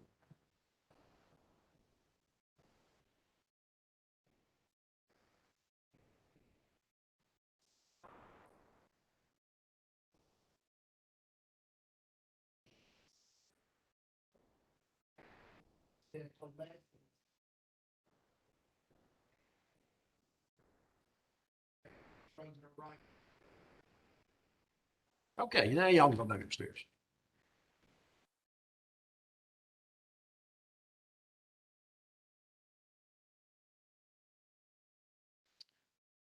Okay, we're gonna.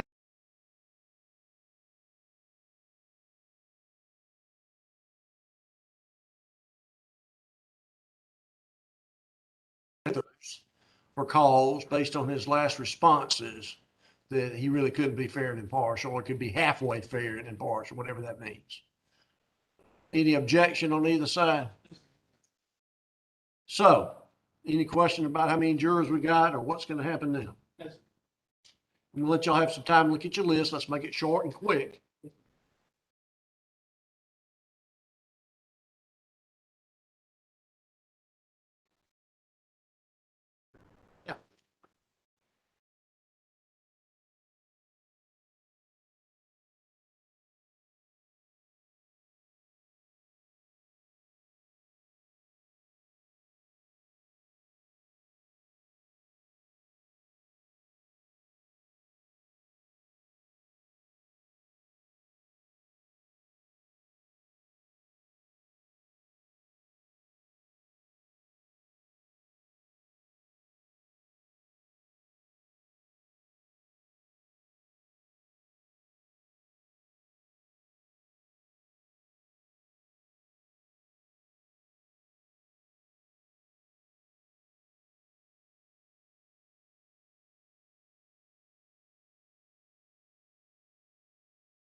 She has to warn me about that.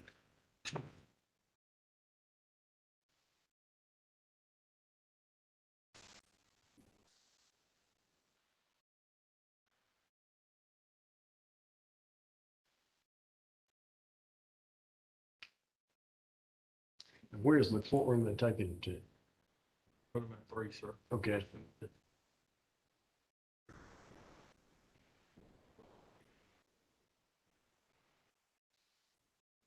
The lights on and everything. Their lighters are on and everything in 3. Cameras are off. Okay. Yeah, we don't want anything bleeding from here into there.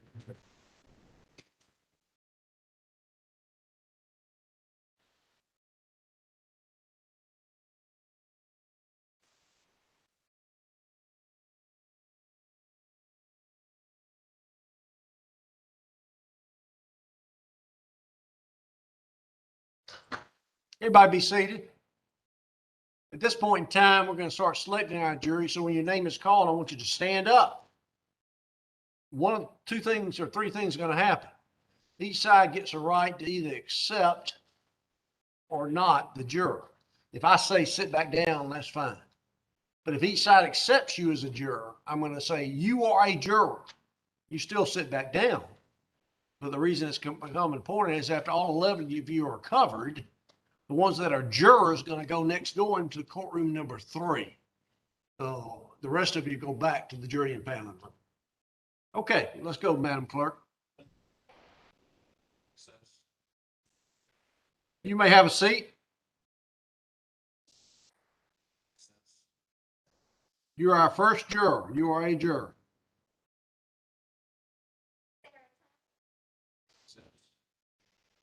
You may have a seat.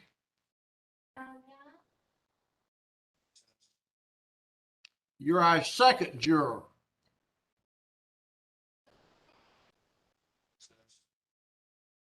You are our third juror.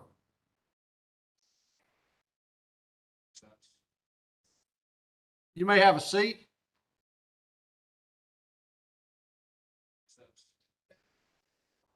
You are our fourth juror. You may have a seat.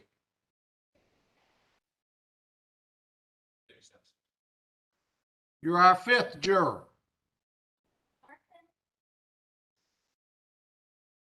You're our sixth juror.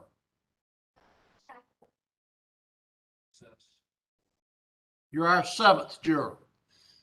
Okay, everybody who was not selected as juror, go back to the jury and paneling room. The 7 people that were selected as jurors, you'll be let in, let the first part go, and then the bailiffs will lead you next door.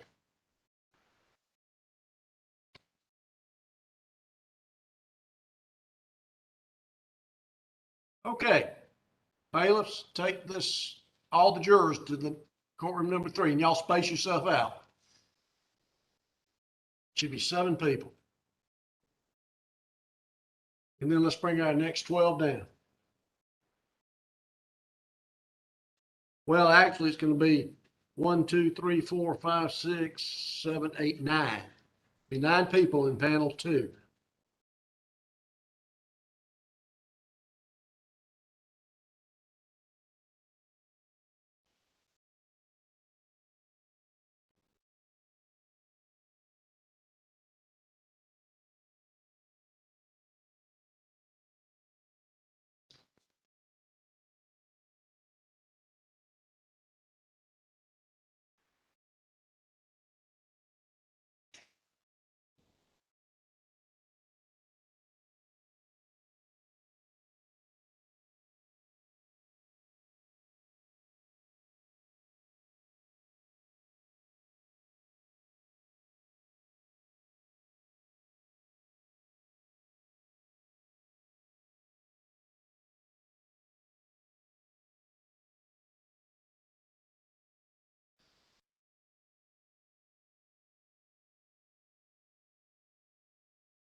Everybody be seated.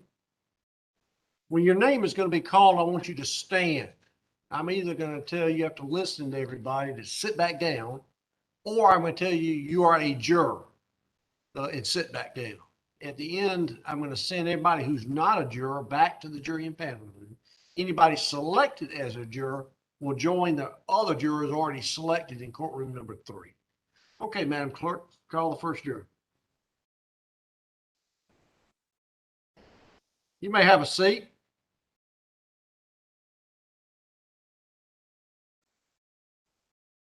You are a juror, so you may have a seat. You may have a seat.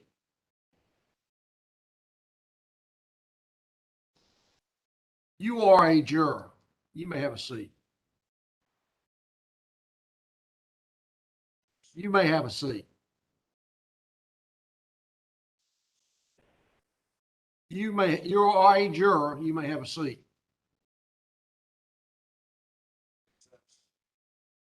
You are a juror, but you may have a seat.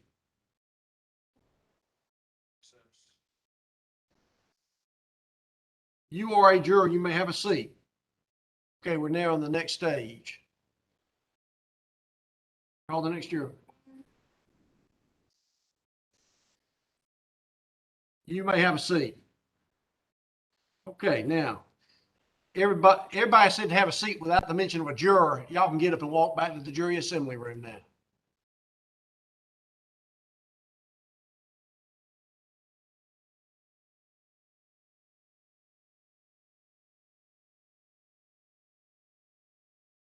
And once that's done, the 5 remaining people may go over to the next room and space yourself. Follow the bailiff here.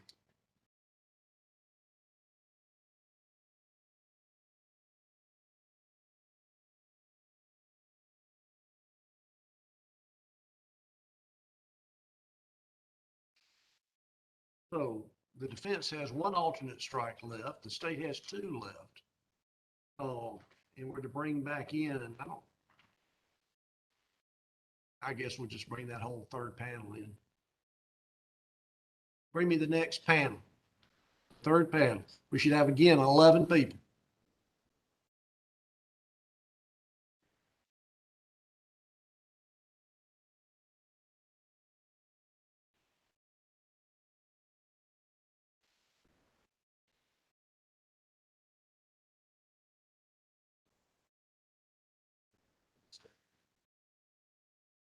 Well, let's know if I need the upstairs, because I don't know how many are downstairs and how many are upstairs. Okay, so the bulk of them are upstairs. That's fine.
Everybody be seated.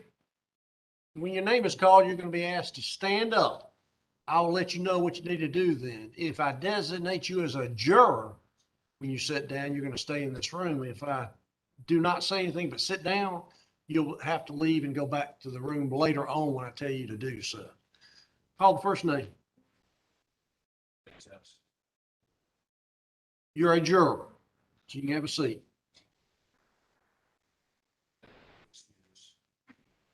You may have a seat. You are a juror, and that will do for what we need. So y'all sit down. The ones we didn't reach, go back upstairs.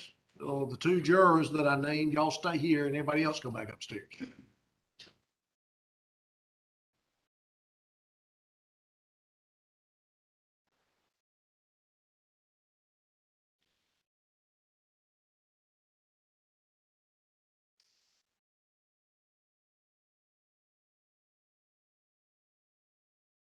Mr. Colleen and Mr. Andrews, I'm going to have the bailiff take you next door.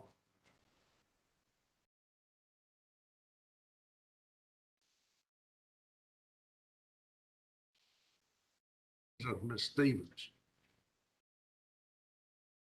Okay. I'm going to release the jurors that are remaining while y'all get set up for the openings. What's the question? Any question? We'll try first with doing it with the streaming.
You can all roll that.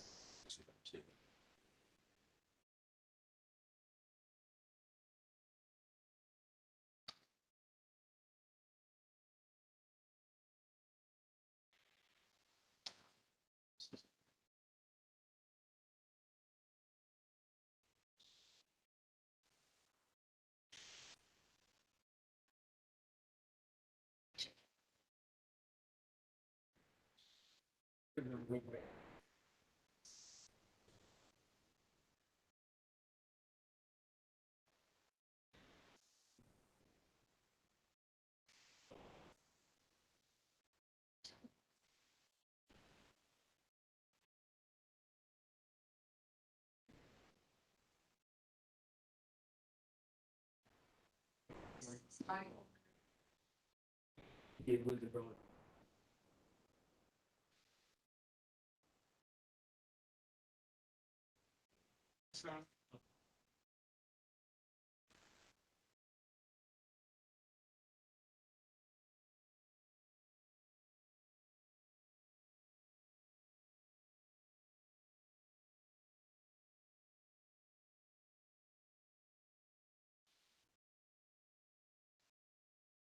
See the court coming on?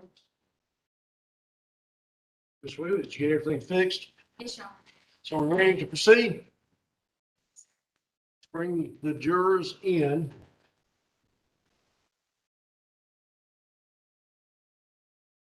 If I swing to you, I'm so used to talking to the jury that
malice murder, count 2 and count 3 with felony murder, count 4 and count 5 with aggravated assault, and count 6 with concealing the death of another.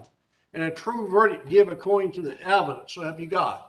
If that is all true, say I do and lower your hands.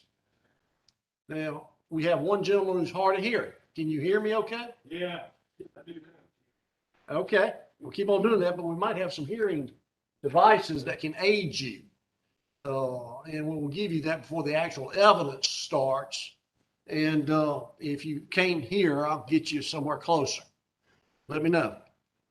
You've been impaneled to try this case of the state versus Colby Haddon Waters, charged with the crimes I just read out to you. Some of you may not have been jurors before, and perhaps some preliminary instructions from me would be helpful. This, of course, is a criminal case which comes into court on the bill of indictment returned by the grand jury of this county, charging the defendant with the offenses I've read out to you. To this indictment, the defendant has entered his plea of not guilty. Now, neither the indictment nor the defendant's plea to the indictment is evidence. This is simply the manner in which the case is brought into court for trial. The trial will proceed in this general manner. Counsel from both sides are permitted but are not required to make opening statements. These statements are made to explain to you what counsel expect the evidence to show, and in that way, counsel will usually, but not necessarily, advise you of their contentions. These statements by counsel are not evidence and are not to be considered as evidence by you. Witnesses will then be called to testify and other evidence may be presented. After all evidence has been presented, each side will have the opportunity to argue the case. You will then receive further more comprehensive instructions from the court. You retire to the jury room, select your foreperson, and commence your deliberations. The defendant in this case enters upon this trial with a presumption of innocence in his favor. And this presumption of innocence remains with him until and unless each and every essential element of the offense charged is proven beyond a reasonable doubt. The burden of this proof is upon the state. A reasonable doubt is just what the term implies. It is a doubt based upon reason. It is the doubt of a fair-minded, impartial juror honestly seeking the truth. And it may arise from the evidence or from the lack of evidence. It is the province of the jury to determine the facts of the case based only on the evidence presented in this courtroom and such reasonable inferences as may arise from such evidence. The law of the case will be given to you in these instructions, perhaps other instructions given to you in the course of the trial, and the final instructions which will be given to you at the conclusion of the trial. To the facts of the case as you determine those facts to be, you are to apply the law of the case given to you by the court, and in that manner determine your verdict.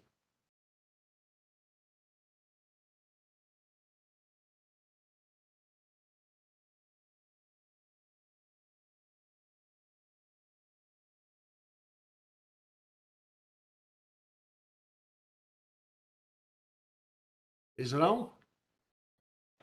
Can you hear anybody? In determining the facts of the case, one of your functions will be to decide the credibility of witnesses and the weight to be given to their testimony. In doing so, you may consider all the facts and circumstances of the case, the witness's manner of testifying, their means and opportunity for knowing the facts to which they have testified, their interest or want of interest in the case, the probability or improbability of their testimony, and their personal credibility as the same may appear to you. You are to assess the testimony of all witnesses in this manner, including the testimony of any expert witnesses. If you should find conflicts in the testimony, it is your duty to reconcile such conflicts, if you can, so as not to impute perjury to any witness. But if there are conflicts which you're unable to reconcile, then you should believe that testimony you find to be most believable. Now, it might be necessary during the course of this trial for the court to consider matters outside of your presence, either having to do with the admissibility of evidence or some procedural aspect of the trial. In that event, I shall ask that you be excused to the other courtroom for a brief period. Until the case is submitted to you for a deliberation, you are not to discuss it with one another or with any other person or allow anyone to discuss it with you. And after the case has been submitted to you, it should be discussed only in the presence of all of your fellow jurors. You should keep an open mind throughout the trial and not decide any issue in the case until the case has been submitted to you with the final instructions of the court.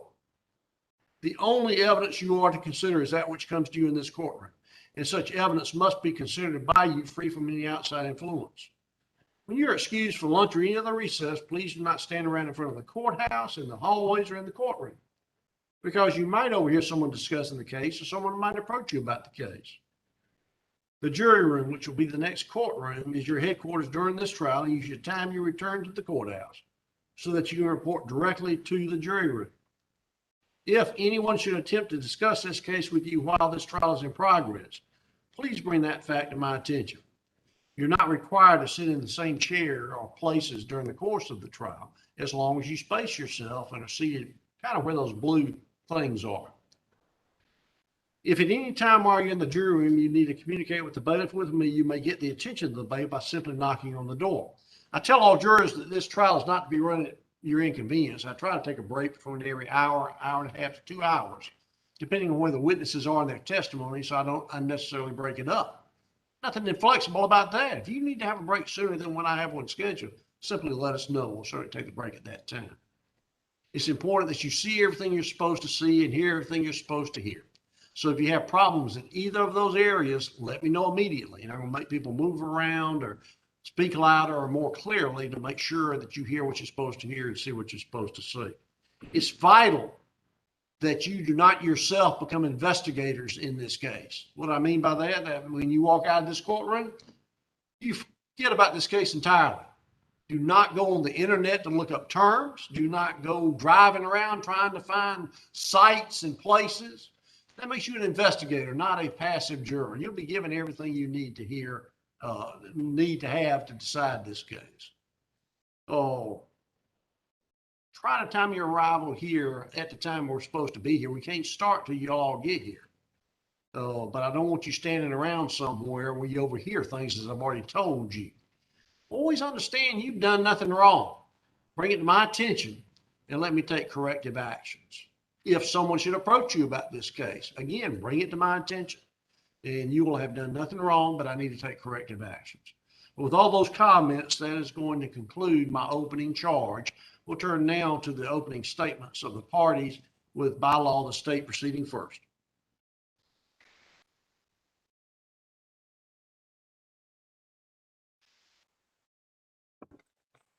All right, good afternoon, everyone. My name is I'm out of the state, elected district attorney, Mr. Raymond Genley. We'll be going back and forth and handling this case throughout the week. Thank you all for being here. It's already been a long day. It's probably going to, you know, how important it is that y'all all here and how important it is that y'all are. Now, it was brought up in the jury panels that there are going to be some images and some testimony that we're going to hear and see and probably aren't prepared to hear. But I want you to keep in mind when you're seeing and hearing those things that the reason you're having to see and hear those things are because as the state, we have a burden. And that burden is proving beyond reasonable doubt everything that the defendant, Mr. Colby Waters, is charged with. Just going over the things that he is charged with and that you will be listening for in this case, he is charged with 1 count of malice murder, and then counts 2 and 3 are felony murder, counts 4 and 5 are aggravated assault, and count 6 is concealing the death of another. Now, at the end of the trial, they're going to explain to you what all of those things mean. So what we're going to do now is I'm going to talk to you about what I expect the evidence in this case to show, what I think you're going to see from all the witnesses and all the physical evidence over this next. So, this all started, and I'm going to just take a second and tell you. This isn't going to be completely like you would see on TV or in a book where it's a story that starts at the beginning and ends at the end and flows completely perfect, and it's just telling a story. There's no way to actually do that in a jury trial. There are witnesses that were involved in the beginning, the middle, and the end, but not in parts. And they're going to get up there and they're going to tell you their whole story. And then another witness is going to get up there and tell you their whole story. So really the only time you're going to hear the chronological full story is in opening and closing. You just need to pay attention to all the details that you're hearing and just understand that we're going to bring it all together. It's all going to come together. And there will be some witnesses that might even come out of order. You would expect them to come later in the trial, but this is a long trial. There are a lot of moving parts. There are a lot of witnesses, and some of them are going to have to go earlier. That's just conflict issues. That's COVID issues. So just bear with us. Pay attention. I believe that you will completely understand what's going on by the end of it. But our story, this case, really became involved in law enforcement, came forward on March 29th of 2018. And on March 29th, 2018, that's when the missing persons report was filed. Morgan Slayton, who you will hear from, was Chase Lawler's girlfriend. She reported to Deputy Pedazza at the Walton County Sheriff's Office that she had not seen or heard from her boyfriend in about 2 days. She had contact with him on March 27th of 2018. The last time she saw him, he was packing a bag and he was getting ready to go to the defendant, Colby Waters' house. After he stopped texting her, stopped responding, which was odd. She said that they would go through periods of time where maybe he wouldn't text her, or he wouldn't respond to her, maybe he would respond to his brother or his sister or his mom, and he was opening Snapchats. But at this point in time, things went completely dark. She wasn't hearing anything from him, and neither was anyone else in his family. So, at that point in time, she finally decided it was time to go make a missing persons report. So she goes into the Walton County Sheriff's Office, and she meets with Deputy Tedesco. And the first thing he did was he called Colby Waters, and he talked to him. And Colby at that time said, well, Chase had been there, but early that morning he left to go somewhere. He went to Athens to deliver a package. That was his first story. Okay, so just briefly, let's just discuss who Chase is, the person you'll see. And you'll see this photo a lot. This was his missing persons photo. This was the photo that was given to law enforcement. They also gave all of his information, his identifying information, and they put that information on the Georgia Criminal Investigation capacity. And they also got a description of his vehicle, and a BOLO was put up, that's a be on the lookout. So now all law enforcement in the state of Georgia know to be looking for Chase and to be looking for his fortunate tan Corolla. They also indicated, Morgan indicated that last time she saw him, he was wearing this pink hat. And pay attention to that pink hat, it's going to be important throughout this trial. So at this point in time, you'll hear that Deputy Tedesco does what he's supposed to do. He calls law enforcement in surrounding counties. In fact, he called 6 different counties looking to see if they have heard from an individual named Chase Loeffler. And he calls hospitals in the area that he thinks Chase might be going to because Colby Waters said he's going to Athens.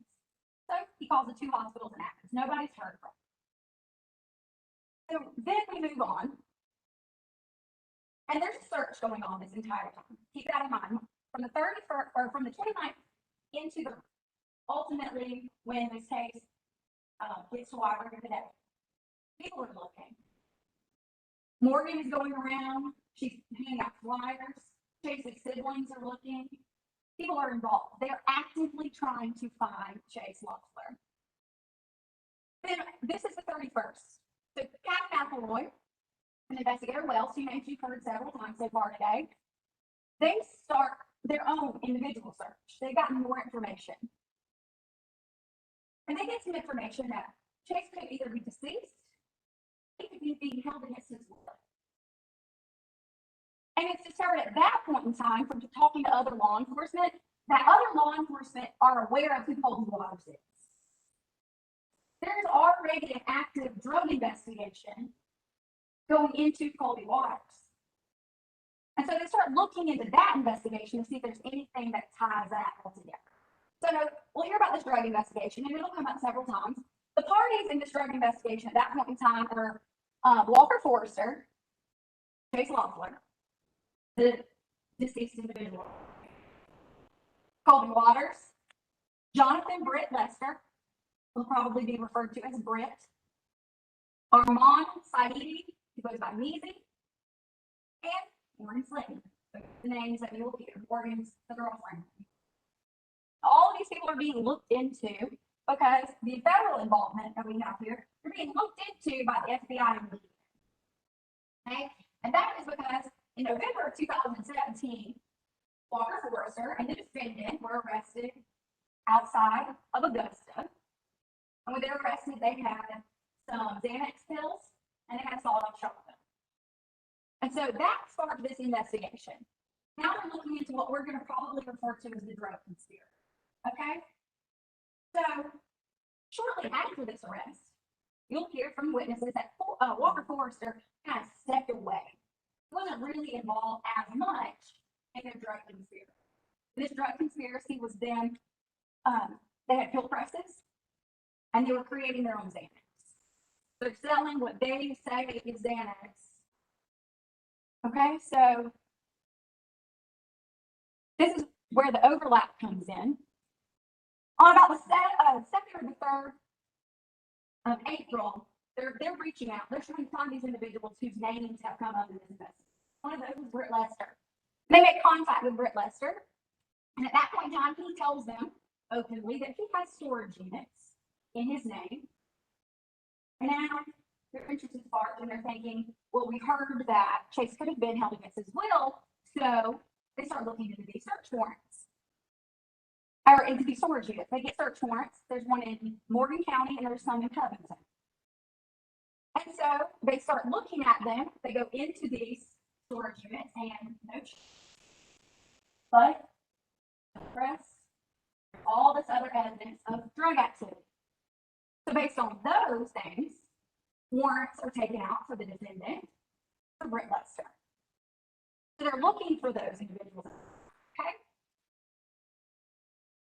So we go into April 5th.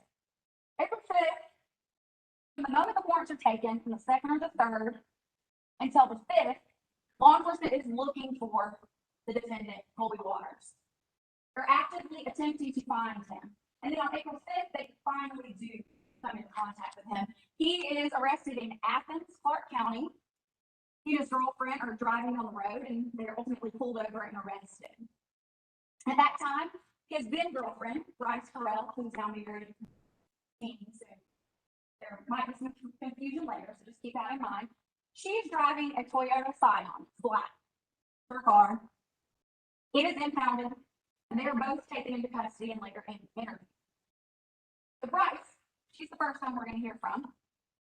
And she says that they'd only been dating about a month, she and Colby, and that Waters' boyfriend, he told her everything. Okay, so she knows exactly what happened. And she tells police that for a little while, the defendant and his friend Britt Lester had been planning a murder. And on the 27th, it all came to fruition. Britt Lester, after hearing the code word, took a bat and hit Chase Loeffler in the back of the head, knocking him off of a chair. At that important point in time, the defendant, along with Britt, continued to hit and stomp on him. And then after they hit and stomped on him to the point where he was barely hanging on to life, they put a bag over his head and they wrapped him up in plastic. And she'll tell you that the defendant showed her the body, so she knew that Chase was deceased. She'd seen him in the bathroom of Mr. Waters' parents' basement. And that from there, they started thinking. She was living in Bowman, Georgia at the time. And so her jobs were to, one, get rid of Chase's cell phone, and she found herself doing it. And also, she helped take a tub of Chase's belongings to Paoli Junction. At that point in time, she couldn't remember that it was called Paoli Junction, but she was able to tell everyone where it was. She also knew that Chase's body was buried at Britt Lester's parents. She didn't know where that was, but she knew that's where they were. And she said, what was the motive? Was money. You remember the drug conspiracy they're all involved in? Well, as part of that drug conspiracy, they're dealing with the dark web. And part of that as well, they were really interested in Bitcoins and cryptocurrency. And all of them would sit around gambling. And Chase doing very well. They all had money, sharing in some of that money, and Chase was losing it. Close to $500,000 is what she believed. And that was enough to start this entire plan. So Colby is interviewed, same night. Initially, he gave basic information, confirmed that Chase had been at his home, and at one point in time, Morgan was there as well. And then they had been hanging out. He spent a huge portion of the time talking about cryptocurrency, Bitcoin, and all those things, explaining it to law enforcement. He also said that Chase did come over in his car. He described it as an old car. I believe it was described as a beater. A tan Corolla with a black bumper. He then said that night when Morgan wasn't there that Britt, Bryce, and Chase all stayed over. And then he reiterated his story from before that Chase left early that Wednesday morning going into the 28th. He then said that he didn't mention the original story where he was going to Athens to do. Now he said he's pretty sure he either went to Morgan's house or his brother's house or his dad's house. And then he starts giving alternate suspects could have done something. At that point in time, interviews stopped. They showed him the items that they located at the junction, which include Chase's feet. And the DEA and the FBI said, they kind of take it over and they start talking about drugs. And then there's the second part. This is when things kind of made a pivot. Colby comes back into the interview room and he starts changing his story. At this point in time, he confirms that Chase is dead. And originally he starts downplaying his involvement. He kind of makes it all about Britt.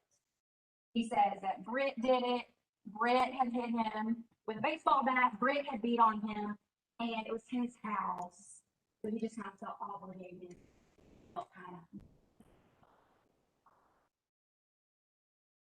It's brought up that there was a code word, and that code word is Red Bull. Essentially, what would happen was Colby would say, "Hey, Britt, give me a Red Bull," and that was his code to grab the baseball bat and strike Chase in the back of it. He also told law enforcement that the two of them drug the body, Chase's body, into the bathroom. They attempted to dissolve him in hydrochloric acid. That didn't work. They decided to wrap him in industrial plastic. They then waited for daybreak, and they loaded Chase's body into Britt's Jeep Cherokee, and they drove to Britt's parents' house where they dug a shallow grave. They hid him in what used to be an above-ground swimming pool, but then later was used as a goat in. They also went back to where Malcolm Spur, Waters' residence and social circle, where they began to clean up and get rid of things. They got rid of Chase's car, one of the first things they did, and they did that by getting Roger Waters, Colby Waters' father, to drive the car to Freshway. And that's because nobody involved in this case was going to drive the stick. Somebody else involved. So then they put all the clothing items, including some of their own clothing items and some of Chase's, and Chase's computer, which they destroyed, into a tub, a big plastic tub that you would put Christmas in. And they took it to Paoli Junction and got rid of it. And he eventually admits that Chase was hit with the bat. He did fall, and then the two of them beat on him, and then afterwards they burned the bat. And this is one quote that you'll hear in the interview that I just thought was important. Corey Ward, one of the investigators, said, "Did you ever punch him?" Colby Waters said, "Yeah, I did. I mean," Corey said, "in the bathroom or out there?" Colby said, "Both." Corey said, "Because he was still moving, still saying, you just trying to shut him up or what?" And Colby said, "Yeah, I think so. Or I think so, yeah, adrenaline." Corey said, where did you punch him when you hit him?" And Colby said, "Probably the face that he had." Keep that quote in mind as we go through the evidence throughout this trial. Keep in mind that he called it punching him in the face.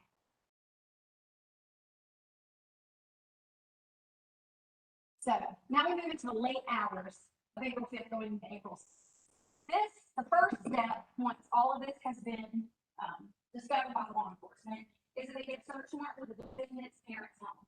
And this is at 3951 Roy Malcolm Spur, which is in Social Circle in Walton County. And this is a split level house. You'll see pictures of it. It's the top part of the house is the full, what you would expect, like master part of the house, the kitchen, bedrooms, all that thing. And completely separate from the house. It's another entrance that goes into what I would describe as an unfinished basement garage. And then there's a bedroom and a bathroom. The bedroom belonged to Colby.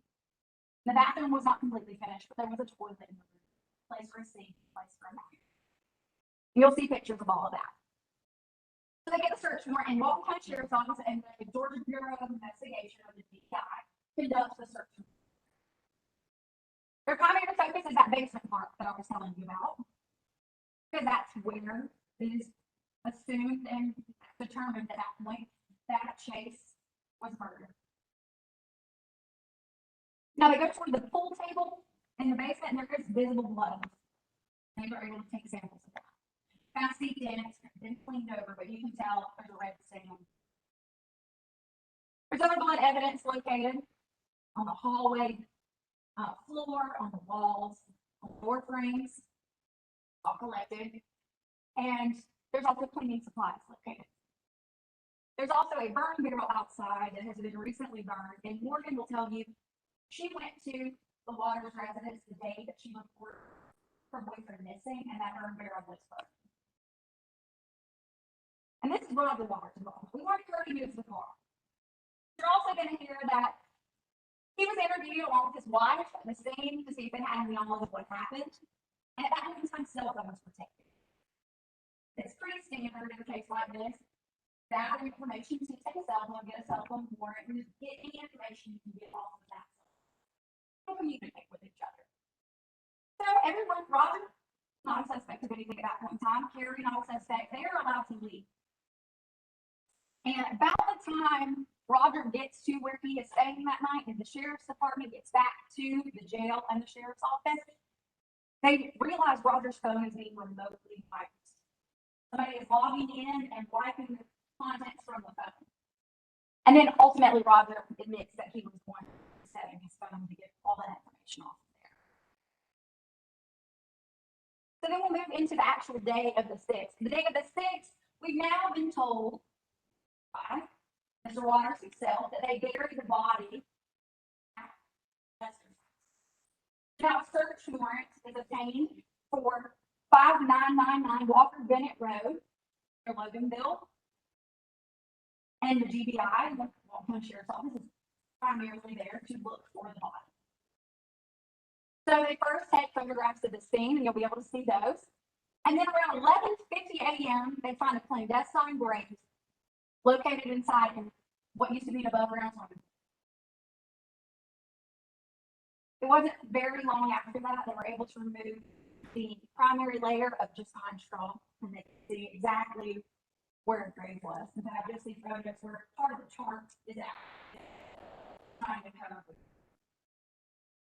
And very soon after that, they're able to remove all the loose dirt, and it is very clear that they have discovered a body wrapped in a tarp. And he is taken, Chase, body is taken. During all this, so we know that Colby is in custody. His girlfriend has been located, but we have not heard where Britt is. You'll hear that Britt Lester, while this search warrant is being executed at his parents' home, he has fled the state and he is apprehended in Asheville, North Carolina, attempting to get on the Appalachian Trail. And then Investigator Hudson and Special Agent Isaacson go there and they interview him.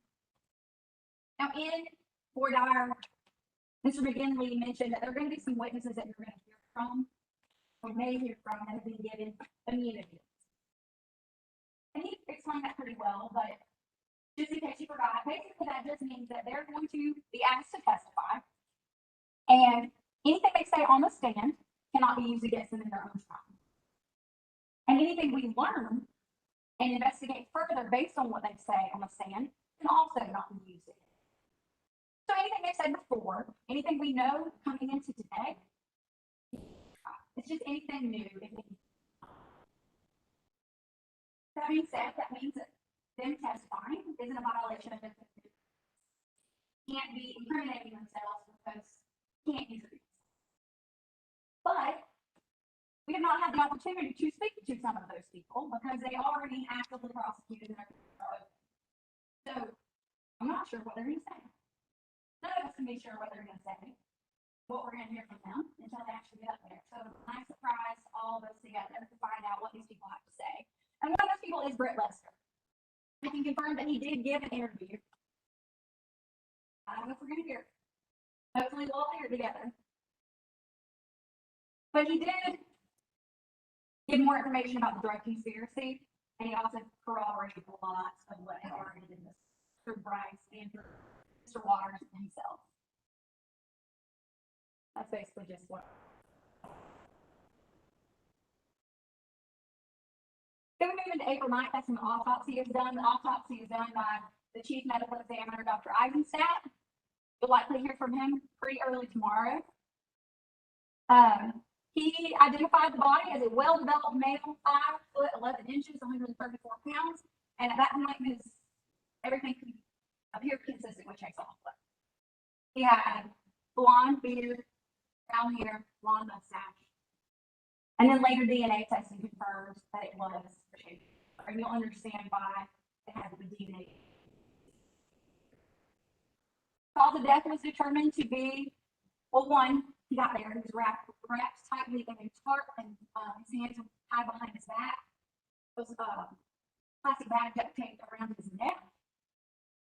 But the cause of death was primarily impact injuries, lacerations, contusions, and fractures to the head, and then asphyxia due to the bag being placed over his head, with all of those other things.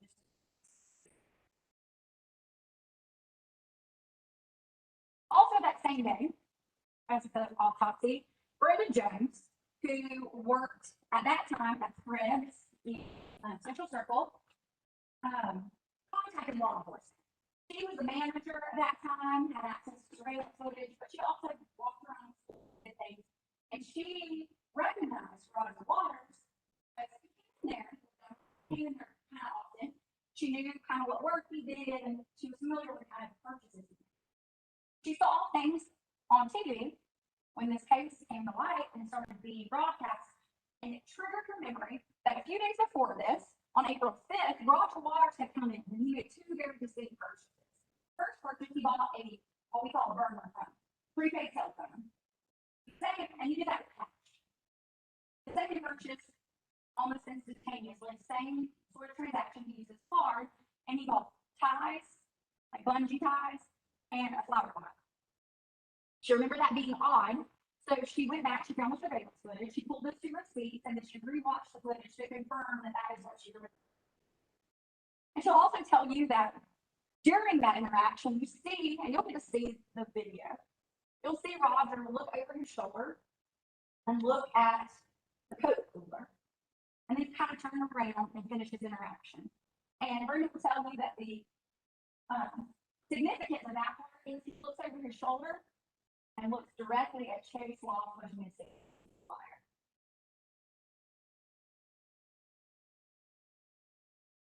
So then we're got a little gap in time. We're moving on to, this would be the 16th of April. At that point in time, Chase's car, we all know it's been missing. Chase's car is finally located.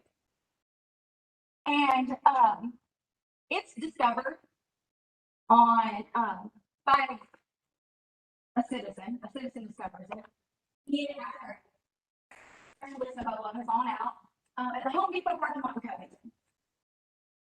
A new press release goes out informing the public that this car has now been located, asking for any. And not long after that press release is released, a source calls in and says Buddy Lanier, who works at Ace Hardware and Social Circle, moved this car. They knew that he did. So they made contact with Buddy Lanier and interviewed him. Buddy is met up. They meet up with him at work on the 17th of April. And he tells law enforcement, and he will tell all of you, that he knew Roger Waters because Roger had worked at Ace Hardware. He considered him a friend, they didn't talk on the phone, but Duke had sworn he needed them. They would work together, they're work friends. And he said that Roger came into Ace Hardware one day, he was working, and told him a story. Basically said, hey buddy, my son went to a party last night. A friend dropped him off at work at Home Depot this morning, and he came down home from work. I can't get the car to him, but somebody needs to get the car to him. Buddy said, you know, I need to work for lunch. Roger told him, well, I need $200. And you just moved the car for my son. So he did. More money than he was going to make during working through lunch. So he took it there. He remembers exactly where he parked it. He remembers he picked it up at Freshway, where Roger said it would be. He told him the keys would be in the glove box. He took the keys out and he drove it straight there. Put the keys back in the glove box, and a friend from work drove it back to work.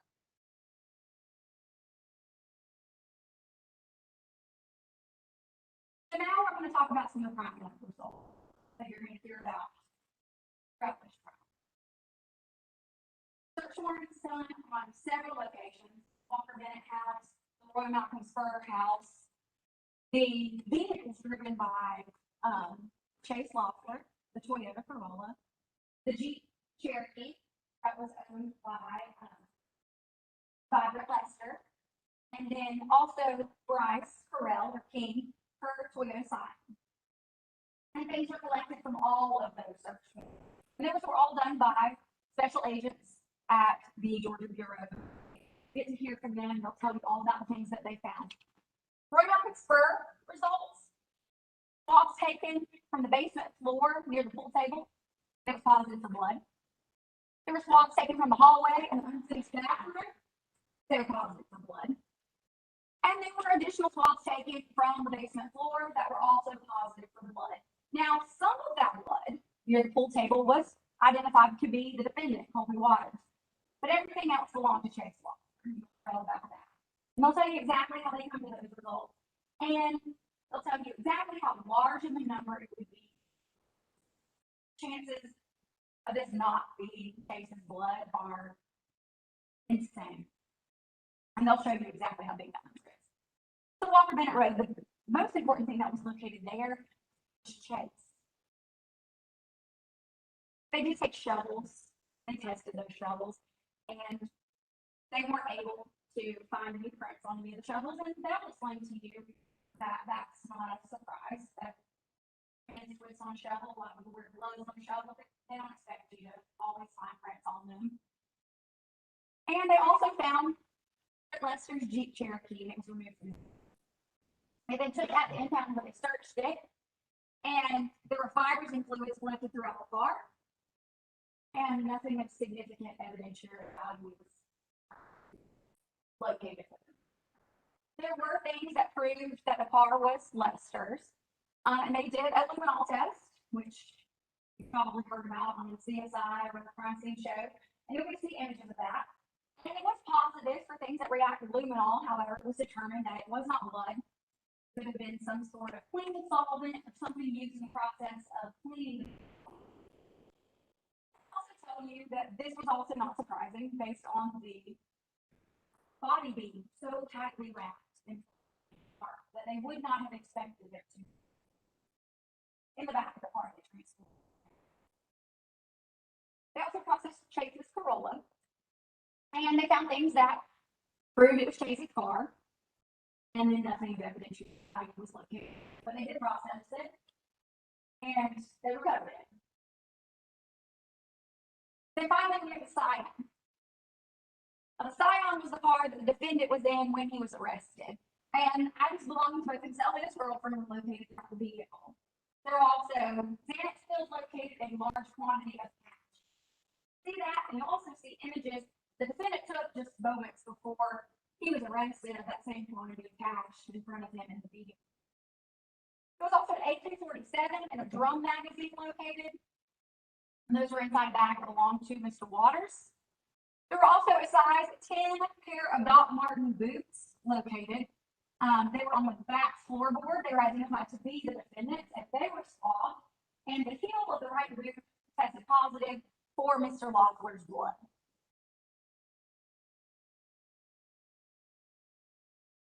Here's some maps that you're going to see. I'm not going to get too deep into them right now because we'll get into them in trial. But some important locations that you need to remember are Roy Malcolm Spur, which is in Social Circle, Walker Bennett Road, which is in Loganville, the Home Depot, Chase's Farm is located in Covington, Family Junction, which is where the tub that contained all of the items belonging to Mr. Loeffler were located, and then also this area in Athens, Clark County, where Colby was arrested. And you'll see those zoomed in, and you'll get to see more about all of those maps as we go. Now, after this happened, after he was arrested, 7 more things that you will see. After the defendant was arrested and taken into custody, eventually he was taken into federal custody as well. Now, that other charge, we've all heard about it already. And when he was being held awaiting his federal charges, they housed him in the Jefferson County Jail. Now, in the Jefferson County Jail, they get a 911 call from an individual named Jordan Alexander. Jordan Alexander was Colby Waters' girlfriend in high school. Couldn't hear from her. And she notified them that an inmate had escaped. They go in and they look for him, and when they get into the defendant's cell, they see that he has cut a triangle hole big enough for his body to go through the middle of the shower and escape through the plumbing. They then followed his trail of escape, and they realized that he had basically slid down some pipes, gone through a hallway that plumbers would use to fix those pipes, went through an emergency exit, went up those vents over the razor wire where he got tangled, a sheet that he attempted to throw over the razor wire, and a bag full of water bottles also got tangled in there, and then fell over the other side where he lost his shoe. They searched the path, and they were able to uncover his bloody jumpsuit, stripped off of himself, and hid on someone's patio under their grill. And Jordan was ultimately able to tell them that I know where he is. He's in Statesboro. This is the address that he'll be at. And the marshals in the Jefferson County Police Department or Sheriff's Office were able to go and bring him back into custody.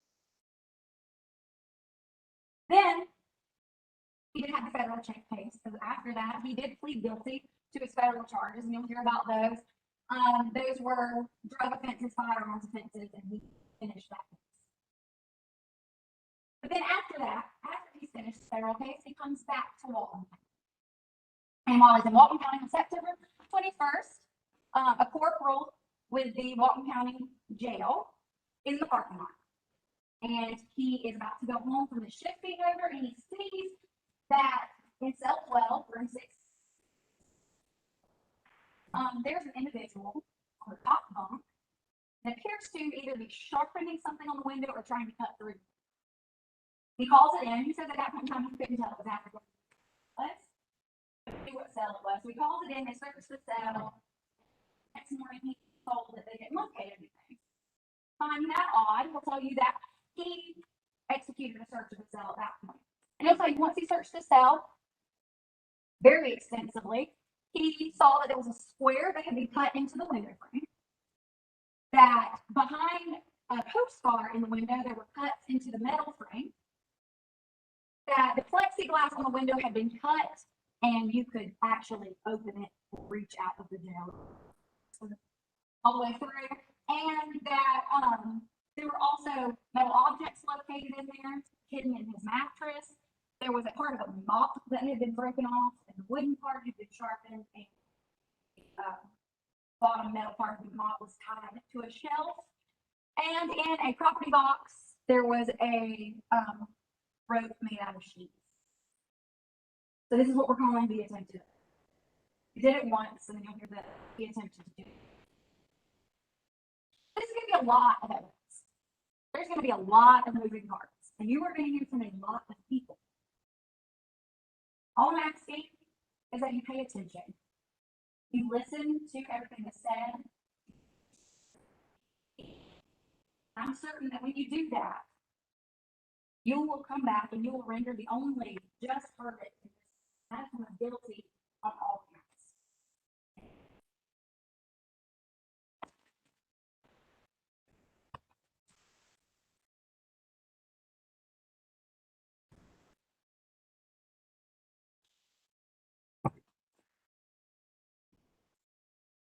Majors just said there is we're going to be here all week with some commitment. But interestingly enough, the two things you're not going to hear, the two things the state cannot prove. Number one, that there was a conspiracy plan between Colby Waters and Jonathan Griffith, kill Chief Officer on March 27, 2018. The state is not going to be able to prove that Colby Waters participated in the killing of Chase Hoffler on March 27, 2018. My name is Anthony Carter. I represent Colby Waters. I just have a few brief opening remarks for you. They're called the opening statement. After this, the state can present its evidence. At the close of the evidence, you'll hear some closing arguments, and then the judge is going to give you the instructions to charge. I mean, that's the law of the case. I mean, he's already kind of giving you a free. He's explained to you already that the waters, as he sits here right here today, is presumed innocent, and he's going to stay presumed innocent until the state can prove he's guilty beyond a reasonable doubt. That reasonable doubt can be based upon evidence or lack of evidence. Evidence in this case is going to be extensive regarding escape attempts and bad things that everyone in this case has been involved in. But in effect, in the fall of 2017, Walker Forrester was involved in the distribution of drugs. He engaged Alcovy Waters in his enterprise. They had a pill press where they could get raw materials and they could make pills. If they got caught, Walker Forrester and Alcovy Waters got caught. At that point, Walker Forrester did come back and did it. And Alcovy Waters, Chase Loeffler began distributing drugs. Well, he became involved in this conspiracy. A little later on, Jonathan Brett Lester became involved. He was just operating for police from high school. He became involved in the conspiracy. And just a few weeks before this incident, in early March, we began dating Bryce Carell, who you'll also hear from. All these people as of March 27th were involved in a conspiracy, as the name has said, and as we will admit.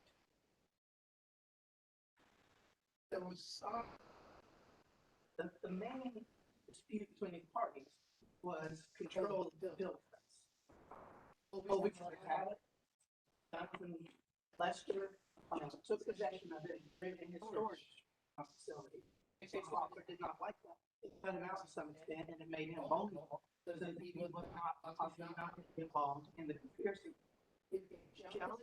He began telling people that he walked out of business.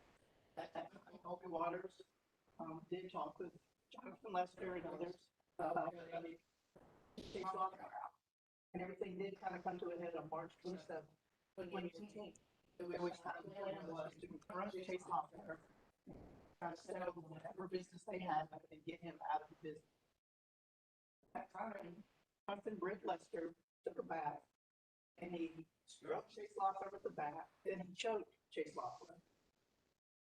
Leaving Alcovy Waters kind of to help clean up the mess. Chase Loeffler was dead by the time Alcovy Waters became involved. It took place quickly, and Chase Loeffler was dead. Alcovy Waters became involved. At that time, Alcovy Waters did help. He started to cast it and conceal my death. Certainly did help conceal the problem. And you got to understand, the plan of the conspiracy to kill Chase Loeffler that night, Waters did not participate in the actual killing. You're going to hear from lots of witnesses, every civilian witness. Say civilian witness, I mean witnesses who are not involved in law enforcement. Almost every single civilian witness was involved in this drug conspiracy. Almost every single civilian witness has been charged either in federal court or in state court with regard to this conspiracy. That includes Bryce Carell. He is charged with death, among other things. She is trying to stay out of prison. She will say anything Emily and Miss Makers want her to say in order to keep herself out of prison. Every party in this case is looking out for you. What you've got to decide is, can the state, and at the end of the day, has the state proven to you beyond a reasonable doubt Alcovy Waters conspired or planned to kill Chase Loeffler, or did he actually participate? At the end of the day, you're going to have a difficult decision. But I'm going to ask that you listen to all the evidence, that you pay attention, listen to the instructions from the court, and at the end of the evidence, I'm going to ask that you find Alcovy Waters not guilty of murder. Okay, ladies and gentlemen, Jerry, I'm gonna go ahead and send you home for the night. Ask that you be back at 9 o'clock tomorrow, as I've stated. Try to get here right at 9 o'clock so you don't stand around. But you'll be put in that jury room anyway, and we can't start till you all get here. So let's try to be diligent about that. Don't discuss this case with each other, anybody else, or allow anybody to discuss it with you. Do no investigation of any kind on your own. And as I've already said, it's as simple as looking up terms in a dictionary. Going on your computer and Googling something, don't do it. But with those admonishments, I excuse you now until 9 o'clock tomorrow morning. Thank you. You may leave.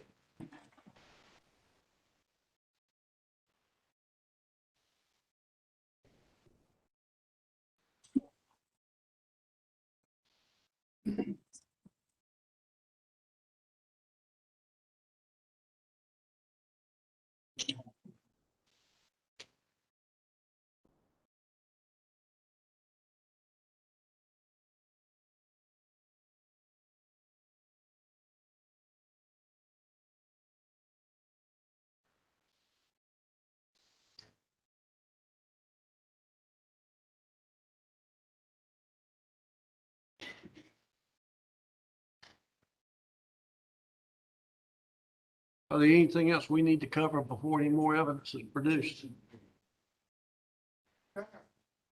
Ask that Ms. Major's PowerPoint or presentation be entered into the record for appellate purposes. She was most of the way through the presentation when I realized there was writing. I don't know what all the writing was because I didn't, from the vantage point I have, I couldn't see what it was. But once I looked at it here, there was a lot of writing, and I would just ask that it be preserved for the record. Let me look over it Okay, any problem with that? I'll put it on the flash drive tonight. Okay. Anything else? So all the evidence is that as we start with this, is obviously they're gonna be asked to do.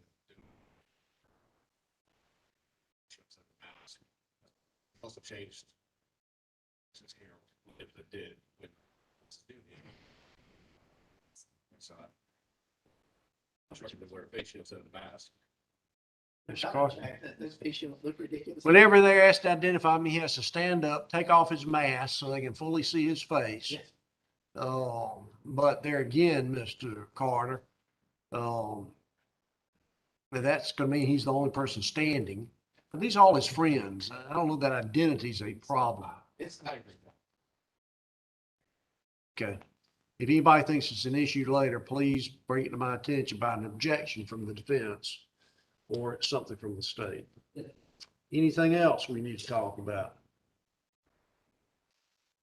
Mr. Carter, I've gotten the state's charge. Did you produce a charge and give it to me? Good. We do have. Can, time, he'll be, that's not virtually for federal. Tested it's, but if it's possible to break in between that, just to have that set up so that he's on screen. So you have smooth transition, but that's really long. All I can tell you all is I want to move the pace. So let's try to get everything lined up. Let's make sure we don't convenience the witnesses. In the sense of not having them here. Alan Cook was real bad, the previous district attorney, about that. He was sitting there about 2 o'clock, 3 o'clock in the afternoon, telling me he'd run out of witnesses. I said, what do you mean? He said, well, I didn't think we'd be going this fast. So I don't have the next witness coming in until 9 o'clock tomorrow. Have more. We have 2 witnesses here today. We'll have plenty to. That's fine. Yes. Anything else? We'll be in recess then until 9 o'clock tomorrow morning.